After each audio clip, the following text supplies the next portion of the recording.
ದೇವರು ನನಗೆ ಶಿಕ್ಷೆ ಕೊಡ್ತಾರ? ಪ್ರತಿಯೊಬ್ಬರು ಬರಲೇಬೇಕು ವಾಪಸ್ ಸನಾತನ ಧರ್ಮಕ್ಕೆ. ಈ ರೂಲ್ ಬುಕ್ಕಿಂದ ನನಗೇನಾಗುತ್ತೆ, ನನಗೇನಾಗಬೇಕಾಗಿದೆ? ಗುರಿ ಸಾಧಿಸೋ ಕಡೆಗೆ ನೀವು ಮಾಡಬೇಕಾದ ಕೆಲಸಗಳಿದೆಯಲ್ಲ, ಅದು ಧರ್ಮ ಹೇಳ್ಕೊಡೋದು. ಈ ಧರ್ಮ ಅಂದರೆ ಏನು? ಎಟರ್ನಲ್, ಆದಿ ಇಲ್ಲ, ಅದನ್ನು ಯಾರು ಹುಟ್ಟಾಕಿದ್ದಲ್ಲ ಅಂತ. ಯಾವುದಾದ್ರೂ ಒಂದು ಸಂಸ್ಕಾರ ನಾನು ಮಾಡದೇ ಇದ್ದರೆ ನಮಗೆ ಅದರಿಂದ ಏನಾದರೂ ಸಮಸ್ಯೆಗಳು ಉಂಟಾಗುತ್ತಾ? ಮಕ್ಕಳನ್ನ 18 ತಿಂಗಳು ಒಳಗಡೆ ತಿದ್ದಬೇಕಂತ ಏನಾದ್ರು ತಿದ್ದೋದಿದ್ರೆ, 18 ತಿಂಗಳ ಮೇಲೆ ತಿದ್ದಕ್ಕೆ ಹೋದರೆ ನಮ್ಮನ್ನು ನೋಡೋ ರೀತಿ ಚೇಂಜ್ ಆಗುತ್ತೆ ಅಂತ. ಮುಸಲ್ಮಾನ ಧರ್ಮ ಅನ್ನೋದು ಬಂದಿದ್ದೆಲ್ಲಿ?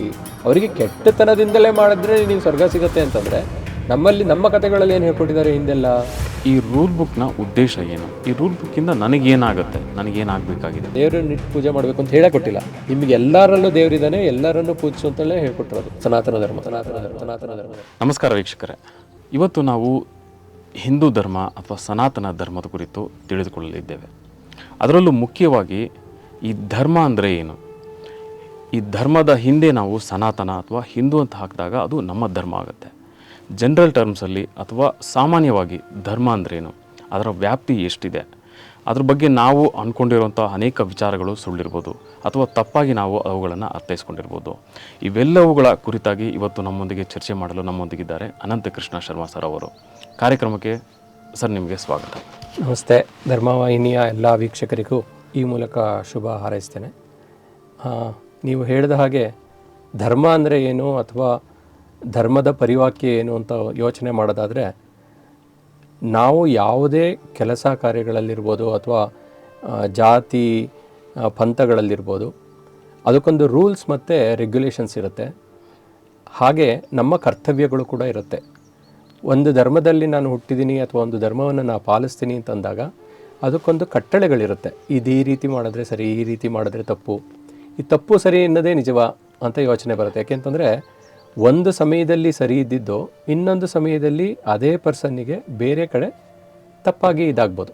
ಸರಿ ಮತ್ತು ತಪ್ಪುಗಳು ಆಯಾ ಸಮಯ ಮತ್ತು ಜಾಗಗಳಲ್ಲಿ ಆ ಪರ್ಸನ್ನಿಗೆ ಚೇಂಜ್ ಆಗ್ತದೆ ಹೊರತು ತಪ್ಪು ಸರಿ ಅನ್ನೋದು ಇರೋದಿಲ್ಲ. ಅದೇ ರೀತಿ ಧರ್ಮ ಅಂತ ನಾವು ಯೋಚನೆ ಮಾಡೋದಿದ್ರೆ, ಧರ್ಮ ಅಂದರೆ ಏನು? ಈಗ ನಾನು ಹುಟ್ಟಿದಾಗ ನಾನು ಒಬ್ಬನಿಗೆ ಮಗ ಆಗಿರ್ತೀನಿ.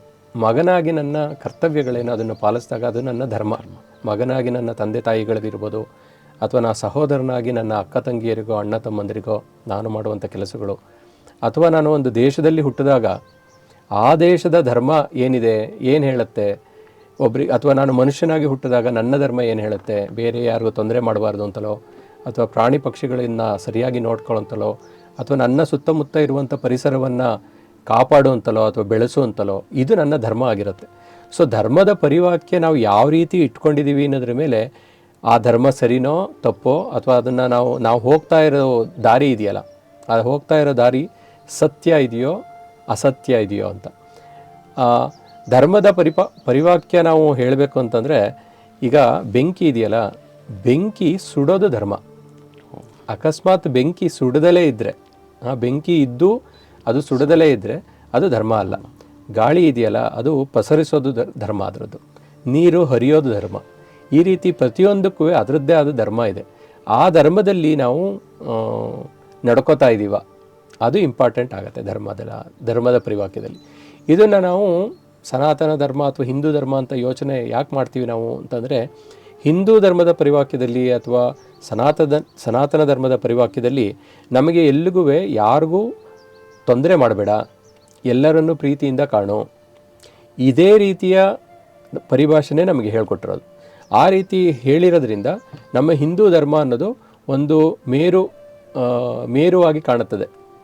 ಬೇರೆ ಧರ್ಮಗಳಿಗೆ ಹೋಲಿಸಿದ್ರೆ ನಮ್ಮ ಹಿಂದೂ ಧರ್ಮ ಮೇರುವಾಗಿ ಕಾಣಿಸ್ತದೆ. ಅದು ನಮಗೆ ಹೆಮ್ಮೆಯೂ ಕೂಡ. ಯಾಕೆ ಅಂತಂದರೆ ಅದು ಸನಾತನ ಧರ್ಮ ಅಂತಂದರೆ ಅದಕ್ಕೆ ಆದಿ ಇಲ್ಲ, ಮುಂದೆ ಅಂತ್ಯನೂ ಇಲ್ಲ ಅನ್ನೋ ಒಂದು ಪರಿವಾಕ್ಯದಲ್ಲಿ. ಆಮೇಲೆ ಈ ಧರ್ಮ ಅಥವಾ ಈ ನಮ್ಮ ಜಾತಿ ಧರ್ಮಗಳಲ್ಲಿ ಬರುವಂಥ ವಿಚಾರಗಳಿದೆಯಲ್ಲ, ಅದು ದೈನಂದಿನ ಕೆಲಸಗಳಿಗೆ ಹೇಗೆ ನಾವು ಹೊಂದ್ಕೋತೀವಿ ಅಥವಾ ಹೇಗೆ ಅದನ್ನು ಪರಿಪಾಲಿಸ್ತೀವಿ ಅನ್ನೋದು ಇಂಪಾರ್ಟೆಂಟ್ ಆಗುತ್ತೆ. ಇನ್ನು ತುಂಬ ಹಿಂದಕ್ಕೆ ಹೋದರೆ, ರಾಜರು ಇದ್ದ ಕಾಲದಲ್ಲಿ ಯೋಚನೆ ಮಾಡೋದಿದ್ರೆ ರಾಜಧರ್ಮ ಅಂತ ಇರ್ತಿತ್ತು. ರಾಜಧರ್ಮ ಏನು ಅಂತಂದರೆ ಪ್ರಜೆಗಳನ್ನು ಪಾಲಿಸೋದು ರಾಜಧರ್ಮ. ಆದರೆ ಪ್ರಜೆಗಳಾಗಿ ಅವ್ರು ಏನು ಧರ್ಮ ಪಾಲಿಸಬೇಕಿತ್ತು, ರಾಜನಿಗೆ ಬೇಕಾದ ವಿಚಾರಗಳನ್ನು ತಿಳಿಸೋದಿರ್ಬೋದು, ಅಥವಾ ಹೊರಗಡೆಯಿಂದ ಬರುವ ಶತ್ರುಗಳನ್ನು ವಿಚಾರ ಬಂದಾಗ ಅದನ್ನು ತಲುಪಿಸುವಂಥ ವಿಚಾರ ಆಗಿರ್ಬೋದು, as a good citizen of place where ever they leave, ನಾವು ಆ ರೀತಿಯ ಕೆಲಸಗಳನ್ನು ಮಾಡ್ತಾ ಇದ್ದೀವಿ ಅಂತ ಅನ್ನೋದ್ರೆ ಇದರಲ್ಲೂ ನೋಡಿ ಕೆಲಸ ಮಾಡ್ತಿದ್ದೀವಿ ಅಂತ ಹೇಳೋದು ನಾವು. ಈಗ ನಾನು ರೈತ ಅಂತ ಇರ್ತೀನಿ, ರೈತನಾಗಿ ಇರ್ತೀನಿ ಅಂತ ಇಟ್ಕೊಳ್ಳಿ. ರೈತನಾಗಿದ್ದಾಗ ರೈತನ ಧರ್ಮ ಏನು? ಬೆಳೆಯನ್ನು ಬೆಳೆಯೋದು ಕಾಲಕ್ಕೆ, ಅಂದರೆ ಮಳೆ ಯಾವ ಕಾಲಕ್ಕೆ ಬರೋದನ್ನು ನಾವು ಪರಿಗಣಿಸಿ ನಾವು ಕೃಷಿಯನ್ನು ಮಾಡಿದ್ರೆ ಅದು ಧರ್ಮ ಆಗುತ್ತೆ. ಮಿಕ್ಕಿದ ಇಲ್ಲ ಅಂತಂದರೆ ಅದು ಧರ್ಮ ಆಗೋದಿಲ್ಲ. ಸೊ ಹಾಗಾಗಿ ನಾವು ಧರ್ಮದ ವಾಕ್ಯವನ್ನೇ ನಾವು ಇಟ್ಕೊಂಡು ಮಾತಾಡೋದಿದ್ರೆ, ಧರ್ಮ ಅನ್ನೋದು ನಾವು ಹೇಗಿರ್ತೀವಿ ಹೇಗೆ ಅದನ್ನು ನಾವು ನಡೆಸ್ತೀವಿ ಅನ್ನೋದು ಧರ್ಮ ಆಗುತ್ತೆ ಬಿಟ್ಟರೆ ಬೇರೆ ಏನು ಧರ್ಮ ಅಲ್ಲ ಅಂತ ನನ್ನ ಅಭಿಪ್ರಾಯ. ಸರ್, ಹಾಗಿದ್ರೆ ಈಗ ಧರ್ಮ ಅನ್ನೋದು, ಈಗ ನೀವು ಹೇಳ್ದಂಗೆ ಈಗ ನಾನೇನು ಮಾಡಬೇಕು, ಈಗ ನಾನು ಒಂದು ತಂದೆಯಾಗಿ ಅಥವಾ ನನ್ನ ತಂದೆಗೆ ನನ್ನ ಮಗನಾಗಿ ಏನು ಮಾಡಬೇಕು ಅನ್ನೋದೇ ಧರ್ಮ ಆದರೆ, ಈ ಸನಾತನ ಧರ್ಮ ಅನ್ನೋದು ಆ ಒಂದು ಪದ ಧರ್ಮ ಅನ್ನೋದಕ್ಕಿಂತ ಹಿಂದೆ ಬಂದಿತ್ತ ಅಥವಾ ಧರ್ಮ ಅನ್ನೋದು ಆದ ನಂತರ ಬಂದಿದ್ದ? ಸನಾತನ ಅನ್ನೋದು ಎಂದಿಗೂ ಇರುವಂಥದ್ದು ಅಂತ ಅಷ್ಟೆ, ಎಂದಿಗೂ ಇರುವಂತಹ ಧರ್ಮ ಅಂತ. ಈಗ ಹಿಂದೂ ಧರ್ಮ ಅನ್ನೋದು ನಾನು ಹಿಂದೂ ಅಂತ ಗುರುತಿಸ್ಕೊಂಡ ನಂತರ ಬರುವಂಥ ವಿಚಾರ ಹಿಂದೂ ಧರ್ಮ ಅನ್ನೋದು. ಅದಾದಮೇಲೆ ಕ್ರಿಶ್ಚಿಯನ್ ಧರ್ಮ ಇರ್ಬೋದು ಅಥವಾ ಮುಸಲ್ಮಾನ ಧರ್ಮ ಇರ್ಬೋದು, ಯಾವುದೇ ಧರ್ಮಗಳು ಅದರ ಉಗಮ ಇದೆಯಲ್ಲ, ಅದರ ಉಗಮದ ನಂತರ ಹೇಳ್ಕೊಳ್ಳುವಂಥದ್ದು. ಅಂದರೆ ಸನಾತನ ಅಂತಂದರೆ ಎಟರ್ನಲ್, ಅದಕ್ಕೆ ಯಾವುದೂ ಆದಿ ಇಲ್ಲ, ಅದನ್ನು ಯಾರು ಹುಟ್ಟಾಕಿದ್ದಲ್ಲ ಅಂತ, ಅದು ಯಾವಾಗಲೂ ಇರುವಂಥದ್ದು. ಸತ್ಯವನ್ನು ಪ್ರತಿಪಾದಿಸುವುದೇ ಸನಾತನ ಧರ್ಮ. ಮಿಕ್ಕಿದ್ದೆಲ್ಲ ಏನು ಹೇಳ್ತೀವಿ ನಾವು ಆಗಿನ ಕಾಲಕ್ಕೆ.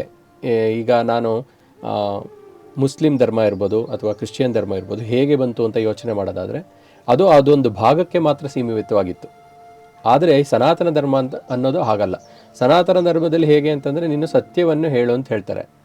ಅದು ಸತ್ಯ ಹಿಂದೂ ಧರ್ಮದಲ್ಲಿ ಹೇಳಿದ್ರು ಸತ್ಯನೇ, ಮುಸಲ್ಮಾನ ಧರ್ಮದಲ್ಲಿ ಹೇಳಿದ್ರು ಸತ್ಯನೇ, ಕ್ರಿಶ್ಚಿಯನ್ ಧರ್ಮದಲ್ಲಿ ಹೇಳಿದ್ರು ಸತ್ಯನೇ. ಸತ್ಯನೇ, ಅದು ಬೇರೆ ಆಗಲಿಕ್ಕೆ ಸಾಧ್ಯ ಇಲ್ಲ.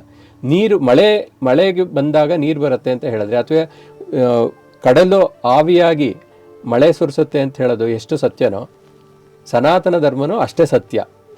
ಅದರಲ್ಲಿ ನಾನು ಮುಂದೆ ಬರುವ ಅಥವಾ ನಾನು ಹುಟ್ಟಿದ ಕಾರಣಕ್ಕೋಸ್ಕರ ಒಂದು ಧರ್ಮವನ್ನು ಅದು ಧರ್ಮ ಅಂತ ಸ್ವೀಕರಿಸೋದು ಬಿಟ್ಟರೆ, ಮಿಕ್ಕದಂಗೆ ಸನಾತನ ಧರ್ಮ ಅನ್ನೋದು ಅದಕ್ಕೆ ಆದಿ ಅಂತ್ಯ ಇಲ್ಲ. ಅದಕ್ಕೆ ನಾವು ಯಾವ್ದು ಮೊದಲು ಬಂತು ಅಂತ ಹೇಳಿದ್ದಕ್ಕೆ ಕಷ್ಟ ಆಗತ್ತೆ.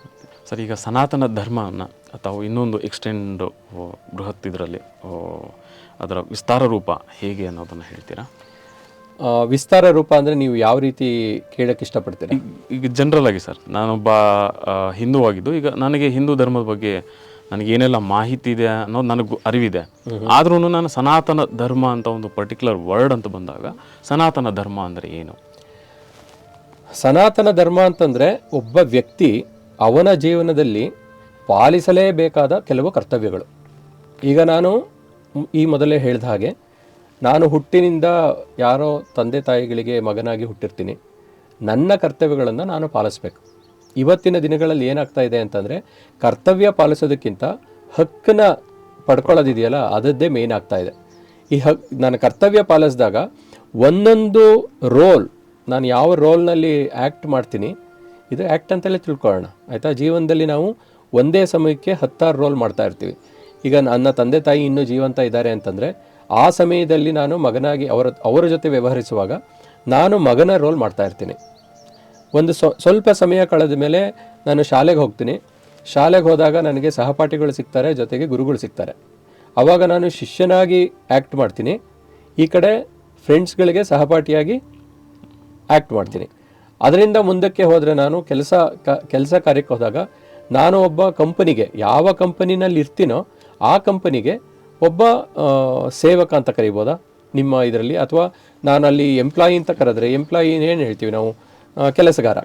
ಆ ಕೆಲಸಗಾರ ಇದ್ದಾಗ ಅದು ಒಂದು ಕೆಲಸ ಅಥವಾ ಅದು ಒಂದು ರೋಲ್. ಆ ರೋಲ್ನಲ್ಲೇ 4-6 ಹಂತಗಳು ಬರುತ್ತೆ. ಈಗ ಯಾವುದೇ ಕೆಲಸದಲ್ಲಿದ್ದಾಗ ನಾನು ಫಸ್ಟು ಏನು ಪ್ಯೂನ್ ಆಗಿರ್ತೀನ, ಅಥವಾ ಆಫೀಸರ್ ಆಗಿದ್ದೀನ, ಅಥವಾ ಮ್ಯಾನೇಜಿಂಗ್ ಡೈರೆಕ್ಟರ್ ಆಗಿದ್ದೀನ, CEO ಆಗಿದ್ದೀನಿ, ಏನೇ ಆಗಲಿ, ಅದು ಒಂದು ರೋಲ್ ಅಷ್ಟೇ. ಆ ರೋಲ್ಗೆ ತಕ್ಕನಾದ ಕರ್ತವ್ಯಗಳನ್ನು ನಾನು ಪಾಲಿಸ್ತಾ ಇದ್ದೀನ. ಅದಾದಮೇಲೆ ಮದುವೆ ಆಗ್ತೀನಿ. ಮದುವೆ ಆದಾಗ ನನ್ನ ಹೆಂಡತಿಗೆ ಗಂಡ ಆಗಿರ್ತೀನಿ, ಅಥವಾ ನನಗೆ ನಾನು ಒಂದು ಹೆಣ್ಣಾಗಿದ್ದರೆ ಹೆಣ್ಣಾಗಿ ನಾನು ಹೆಂಡತಿಯಾಗಿರ್ತೀನಿ ಒಬ್ಬ ಗಂಡನಿಗೆ. ಆ ರೋಲಲ್ಲಿ ನನ್ನ ಕೆಲಸ ಕಾರ್ಯಗಳು ಏನು, ಅದಾದ ಮೇಲೆ ಮುಂದಿನ ಎಲ್ಲ ವಿಚಾರಗಳು ಬಂದಾಗ ನಾನೊಬ್ಬ ತಂದೆ ಆಗ್ತೀನಿ ಅಗೇನ್, ಅಥವಾ ಅಜ್ಜ ಆಗ್ತೀನಿ.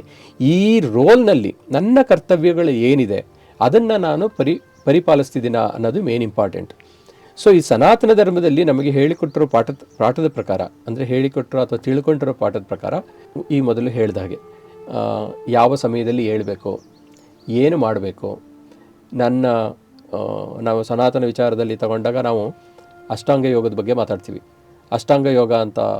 ಅಷ್ಟಾಂಗ ಯೋಗದಲ್ಲಿ ಹೇಳ್ತಾರೆ ಏನು ಯಮ ನಿಯಮ. ಆ ಯಮ ನಿಯಮ ಅಂದರೆ ಏನು ಅಂತ. ಈ ಯಮ ಅಂತಂದರೆ ನಾನು ಒಂದು ಸೊಸೈಟಿನಲ್ಲಿದ್ದಾಗ ಸೊಸೈಟಿಗೆ ಹೇಗೆ ಬೇಕೋ ಹಾಗೆ ನಡೆದುಕೊಳ್ಳುವ ಒಂದು ಪರಿಪಾಠ. ಈಗ ಹೇಗೆ ನಾನು ಹಲ್ಲುಜ್ಜುತ್ತೀನೋ ಬಿಡ್ತೀನೋ ನನಗೆ ಅವಶ್ಯಕತೆ ಇಲ್ಲ ಅಲ್ವಾ. ನಾನು ಹಲ್ಲುಜ್ಜದಲ್ಲೇ ಊಟ ಮಾಡ್ಬೋದು, ತೊಂದರೆ ಇಲ್ಲ, ಏನೂ ಆಗೋದಿಲ್ಲ, ಪ್ರಾಬ್ಲಮ್ ಏನಾಗೋದಿಲ್ಲ. ಆದರೆ ನಾನು ಇನ್ನೊಬ್ಬರ ಜೊತೆ ಮಾತಾಡ್ಬೇಕಾದ್ರೆ ನಾನು ಬಾಯಿ ತೊಳೆದಲ್ಲೇ ಅವ್ರ ಜೊತೆ ಮಾತಾಡಿದಾಗ ನನ್ನ ಬಾಯಿ ದುರ್ಗಂಧ ಅವರಿಗೆ ಹೋಗಬಾರ್ದು ಅನ್ನೋದು ನಿಯಮ. ಅದು ನಾನು ನಿಯಮವನ್ನು ಪಾಲಿಸಿದಾಗ ಆ ಯಮ ಇದೆಯಲ್ಲ, ಅಂದರೆ ನಾನು ಯಾರ ಜೊತೆ ಹೇಗೆ ವ್ಯವಹರಿಸಬೇಕು ಸೊಸೈಟಿನಲ್ಲಿದ್ದಾಗ ಅನ್ನೋದನ್ನು ಹೇಳೋದಿದೆಯಲ್ಲ, ಅದು ದೊಡ್ಡ ವಿಚಾರ. ನಾನು ಎಲ್ಲಿ ಅಂದರೆ ಅಲ್ಲಿ, ಈಗ ಎಲ್ಲರೂ ಹೇಳ್ತಾರೆ ಏನು ತೇಗ್ ಬರೋದು ಅಥವಾ ಅಪಾನವಾಯು ಹೋಗೋದು, ಊಟ ಆದಾಗ ಅಥವಾ ಎಲ್ಲರಿಗೂ ಗ್ಯಾಸ್ ಆದಾಗ ಅವೆಲ್ಲ ಇರುತ್ತೆ. ಆದರೆ ನಾವು ಒಂದು ಒಟ್ಟು ಅಂತ ಕುಳಿತಿದ್ದಾಗ ನಾವು ಆ ರೀತಿ ಮಾಡೋಕ್ಕೆ ಸಾಧ್ಯನಾ? ಯೋಚನೆ ಮಾಡ್ಬೇಕು. ಹಂಗಂತ ಮಾಡ್ದಲೇ ಇರೋಕ್ಕೆ ಸಾಧ್ಯನಾ? ಖಂಡಿತ ಇಲ್ಲ. ಎರಡೂ ಇರ್ತದೆ. ಆದರೆ ಎಲ್ಲಿ ಮಾಡಬೇಕು, ಹೇಗೆ ಮಾಡಬೇಕು ಅನ್ನೋ ಒಂದು ನಿಯಮ ಇದೆಯಲ್ಲ, ಅದನ್ನು ಪಾಲಿಸೋದು ಇಂಪಾರ್ಟೆಂಟ್ ಆಗುತ್ತೆ. ಇದನ್ನು ನಾವು ಇನ್ನೊಂದು ಲೆಕ್ಕ ಮಾಡೋಣ. ಈಗ ಮಕ್ಕಳಿಗೆ ನಾವು ಶಾಲೆಯಲ್ಲಿ ಗುಡ್ ಟಚ್ ಬ್ಯಾಡ್ ಟಚ್ ಅಂತ ಹೇಳ್ಕೊಡ್ತಾ ಇದ್ದೀವಿ. ಅದು ಎಷ್ಟರ ಮಟ್ಟಿಗೆ ಸರಿಯಲ್ಲ ಅಂತ ಹೇಳ್ತಿಲ್ಲ ನಾನು, ಎಷ್ಟರ ಮಟ್ಟಿಗೆ ಸರಿ ಅಂತ ಕೇಳ್ತಾ ಇದ್ದೀನಿ.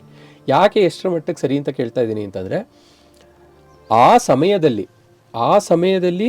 ಆ ವಿಚಾರನ ಮಾಡದಲೇ ಇರೋದು ಸರಿ ತಪ್ಪು ಅಂತ ಹೇಳೋದು ಅರ್ಥ ಇದೆ. ಆದರೆ ಅದನ್ನೇ ಒಂದು ಮಗುವಾಗಿ ಅದನ್ನು ತಿಳಿಸ್ಕೊಡ್ದಿದ್ರೆ, ಯಾವಾಗ ಇದು ಸರಿ ಯಾವಾಗ ಸರಿಯಲ್ಲ ಅಂತ ತಿಳಿಸ್ಕೊಡ್ದಲೇ ಇದ್ದರೆ, ಮುಂದೆ ಅವರ ಜೀವನದಲ್ಲೂ ಗುಡ್ ಟಚ್ ಬ್ಯಾಡ್ ಟಚ್ನ ಫಾಲೋ ಮಾಡಿದ್ರೆ, ಮದುವೆ ಆದ ನಂತರದಲ್ಲಿ ನೀವು ಗುಡ್ ಟಚ್ ಬ್ಯಾಡ್ ಟಚ್ ಅಂತ ಹೆಂಡತಿ ಜೊತೆನೋ ಅಥವಾ ಗಂಡನ ಜೊತೆನೋ ಅದನ್ನು ಮಾಡೋದಿದ್ದರೆ, ನಿಮ್ಮ ಧರ್ಮವನ್ನು ಪಾಲಿಸ್ದಲೇ ಇದ್ದರೆ ಅಲ್ಲಿ ಅದು ಏನಾಗುತ್ತೆ ಅಂತಂದರೆ ಬಿರುಕಿಗೆ ಕಾರಣ ಆಗುತ್ತೆ. ಸೊ ಹಾಗಾಗಿ ನಾವು ಧರ್ಮವನ್ನು ಹೇಳ್ಕೊಡ್ಬೇಕಾದ್ರೆ ಹೇಗೆ ಹೇಳ್ಕೊಡ್ಬೇಕು, ಎಲ್ಲಿ ಹೇಳ್ಕೊಡ್ಬೇಕು, ಎಷ್ಟು ಹೇಳ್ಕೊಡ್ಬೇಕು, ಆ ಪರಿಜ್ಞಾನ ಇರಬೇಕು. ಆ ಪರಿಜ್ಞಾನ ಇದ್ದು ನಾನು ಪಾಠ ಹೇಳಿಕೊಟ್ಟಾಗ, ಅಂದರೆ ಪಾಠ ಹೇಳೋದು ಅಂತ ಹೇಳ್ತಿದ್ದೀನಲ್ಲ, ಅದು ಪಾಠ ಹೇಳೋದುವೇ ಅದು ಧರ್ಮದ ವಿಚಾರ. ಯಾವಾಗ ಎಷ್ಟು ಎಲ್ಲಿ ಹೇಳ್ಕೊಡ್ಬೇಕು ಅಷ್ಟನ್ನು ಹೇಳ್ಕೊಟ್ರೆ ಅವರು ಪರಿಪಾಲಿಸೋದ್ರಲ್ಲಿ ಯಾವುದೇ ತೊಂದರೆ ಆಗೋದಿಲ್ಲ ಅಂತ. ಇದನ್ನು ಅಲ್ಪ ಸ್ವಲ್ಪ ಇಟ್ಕೊಂಡು ನಾವು ಮುಂದುವರೆದಾಗ, ಜೀವನ ಮಾಡಿದಾಗ, ನಮಗೆ ಪ್ರತಿಯೊಂದು ಹಂತದಲ್ಲೂ ಏನೇನು ಮಾಡ್ತಿದ್ದೀವಿ, ನಾವು ಹೇಗೆ ಮಾಡಬೇಕು ಅಂತಿದೆಯಾ ಅದೇ ಥರ ಮಾಡ್ತಿದ್ದೀವೋ ಇಲ್ವೋ, ನಾನು ತಂದೆಯಾಗಿ ಇದನ್ನು ಮಾಡಬೇಕು ಅಂತ ಇದೆ, ಅದನ್ನು ಮಾಡ್ತಿದ್ದೀನೋ ಇಲ್ವೋ, ಮಗ ಆಗಿ ಈ ರೀತಿ ಮಾಡಬೇಕು ಅಂತಿದೆ, ಆ ಥರ ಮಾಡ್ತಿದ್ದೀನೋ ಇಲ್ವೋ, ಅದನ್ನು ನಾವು ಕಾಲಕ್ಕೆ ಕ್ವಶನ್ ಕೇಳ್ಕೋಬೇಕು. ಕ್ವಶನ್ ಕೇಳಿಕೊಂಡು ಸರಿ ಇದೆ ಅನಿಸಿದಾಗ ಮುಂದಡಿ ಇಡಬೇಕು, ಇಲ್ಲ ಅನ್ನಿಸ್ದಾಗ ಅದನ್ನು ಕರೆಕ್ಷನ್ ಮಾಡಿಕೊಂಡು ಮುಂದಕ್ಕೆ ಹೋಗಬೇಕು. ಇದು ಸನಾತನ ಧರ್ಮದಲ್ಲಿರುವ ಮೇನ್ ಪಾಯಿಂಟ್. ಏನಂತಂದರೆ ಕಾಲ ಧರ್ಮಕ್ಕೆ ಅನುಗುಣವಾಗಿ ಧರ್ಮವನ್ನು ಪರಿವರ್ತನೆ ಮಾಡಿಕೊಳ್ಳುವ ಅವಕಾಶ ಸನಾತನ ಧರ್ಮದಲ್ಲಿದೆ. ಅದಕ್ಕೆ ಹೀಗೆ ಇರುವುದಿಲ್ಲ ಅಂತ ಹೇಳಿದ್ದಾರೆ. ಯಾವುದೋ ನಮ್ಮ ಭಗವದ್ಗೀತೆಯಲ್ಲಿ ಹೇಳ್ತಾರೆ, change is the only constant ಅಂತ. ಅದನ್ನು ಇಂಗ್ಲೀಷಲ್ಲಿ ಹೇಳ್ತಿದ್ದೀನಿ ಅಷ್ಟೇ. ಅದರೊಳಗೆ ಏನಂದರೆ ಬದಲಾವಣೆ ಜಗದ ನಿಯಮ ಅಂತ. ಬದಲಾವಣೆ ಆಗ್ತಾನೆ ಇರುತ್ತೆ. ಆ ಬದಲಾವಣೆಗೆ ಹೊಂದಿಕೊಂಡು ನಾವು ಜೀವನ ಮಾಡಿದ್ರೆ ಅಥವಾ ಬದಲಾಗಿ ಜೀವನ ಮಾಡಿದಾಗ ಜೀವನ ಅನ್ನೋದು ಹಸನಾಗಿರುತ್ತೆ. ಇಲ್ಲ ಅಂತಂದರೆ ಕಷ್ಟ ಆಗುತ್ತೆ. ಸರ್, ಈಗ ನೀವು ಸನಾತನ ಧರ್ಮ ಅಂತ ಬಂದಾಗ ಧರ್ಮದ ವಿಚಾರದಲ್ಲಿ ಈಗ ಒಬ್ಬ ಹೆಣ್ಣು ಮಗಳು ಅಥವಾ ಚಿಕ್ಕ ಹುಡುಗಿ ಆಕೆ ಧರ್ಮನ ಆಕೆ ಪಾಲಿಸಬೇಕು ಅಂತ ಹೇಳಿದರೆ ಅದೇ ಧರ್ಮ ಅಂತ ಹೇಳಿದರೆ, ಹೌದು. ಹೀಗಿದ್ದಾಗ ಸನಾತನ ಧರ್ಮದಲ್ಲಿ ಈ ಸಂಸ್ಕಾರಗಳು ಅಂತ ಏನು ಮೆನ್ಷನ್ ಆಗಿದೆ, ಈಗ ಈ ಸಂಸ್ಕಾರಗಳಿಗೂ ಸನಾತನ ಧರ್ಮಕ್ಕೂ ಏನು ವ್ಯತ್ಯಾಸ ಇದೆ? ಸಂಸ್ಕಾರಗಳು ಇದೆ. ಏನು ಸಂಸ್ಕಾರಗಳು ಅಂದರೆ ಏನು? ಸಂಸ್ಕಾರಗಳು ಅಂತಂದರೆ ಆ ಸಮಯದಲ್ಲಿ ಮಾಡಬೇಕಾದ ಕೆಲವು ಕರ್ತವ್ಯಗಳು ಅಂತ. ಯಾರಿಗೆ? ತಂದೆಗೆ ಅಥವಾ ತಾಯಿಗೆ ಅಥವಾ ಮಗಳಿಗೆ ಅಥವಾ ಸಮಾಜದಲ್ಲಿ ನಾವು ಏನು ಮಾಡ್ತೀವಿ ಅನ್ನೋದು ಅದು ಕಟ್ಟಳೆಗಳನ್ನು ಪಾಲಿಸುವಂಥದ್ದು. ಅಥವಾ ನಾವೊಂದು ರಿಚುವಲ್ಸ್ ಅಂತ ಏನು ಮಾಡ್ತೀವಿ ಅದೇ ಸಂಸ್ಕಾರಗಳು. ಈಗ ಹೇಗೆ ಅಂತಂದರೆ, ನನಗೆ ಮಗು ಆಗಬೇಕು ಅಂತ ಇದ್ದರೆ, ನನಗೆ ಮಗು ಆಗಬೇಕು ಅಂತಿದ್ರೆ ಏನು ಕಾಯ್ದೆ ಇದೆ, ನಾನು ಅದಕ್ಕೆ ಮೊದಲು ಮದುವೆ ಆಗಬೇಕು ಅಂತ ಕಾಯ್ದೆ ಇದೆ ಅಲ್ವಾ.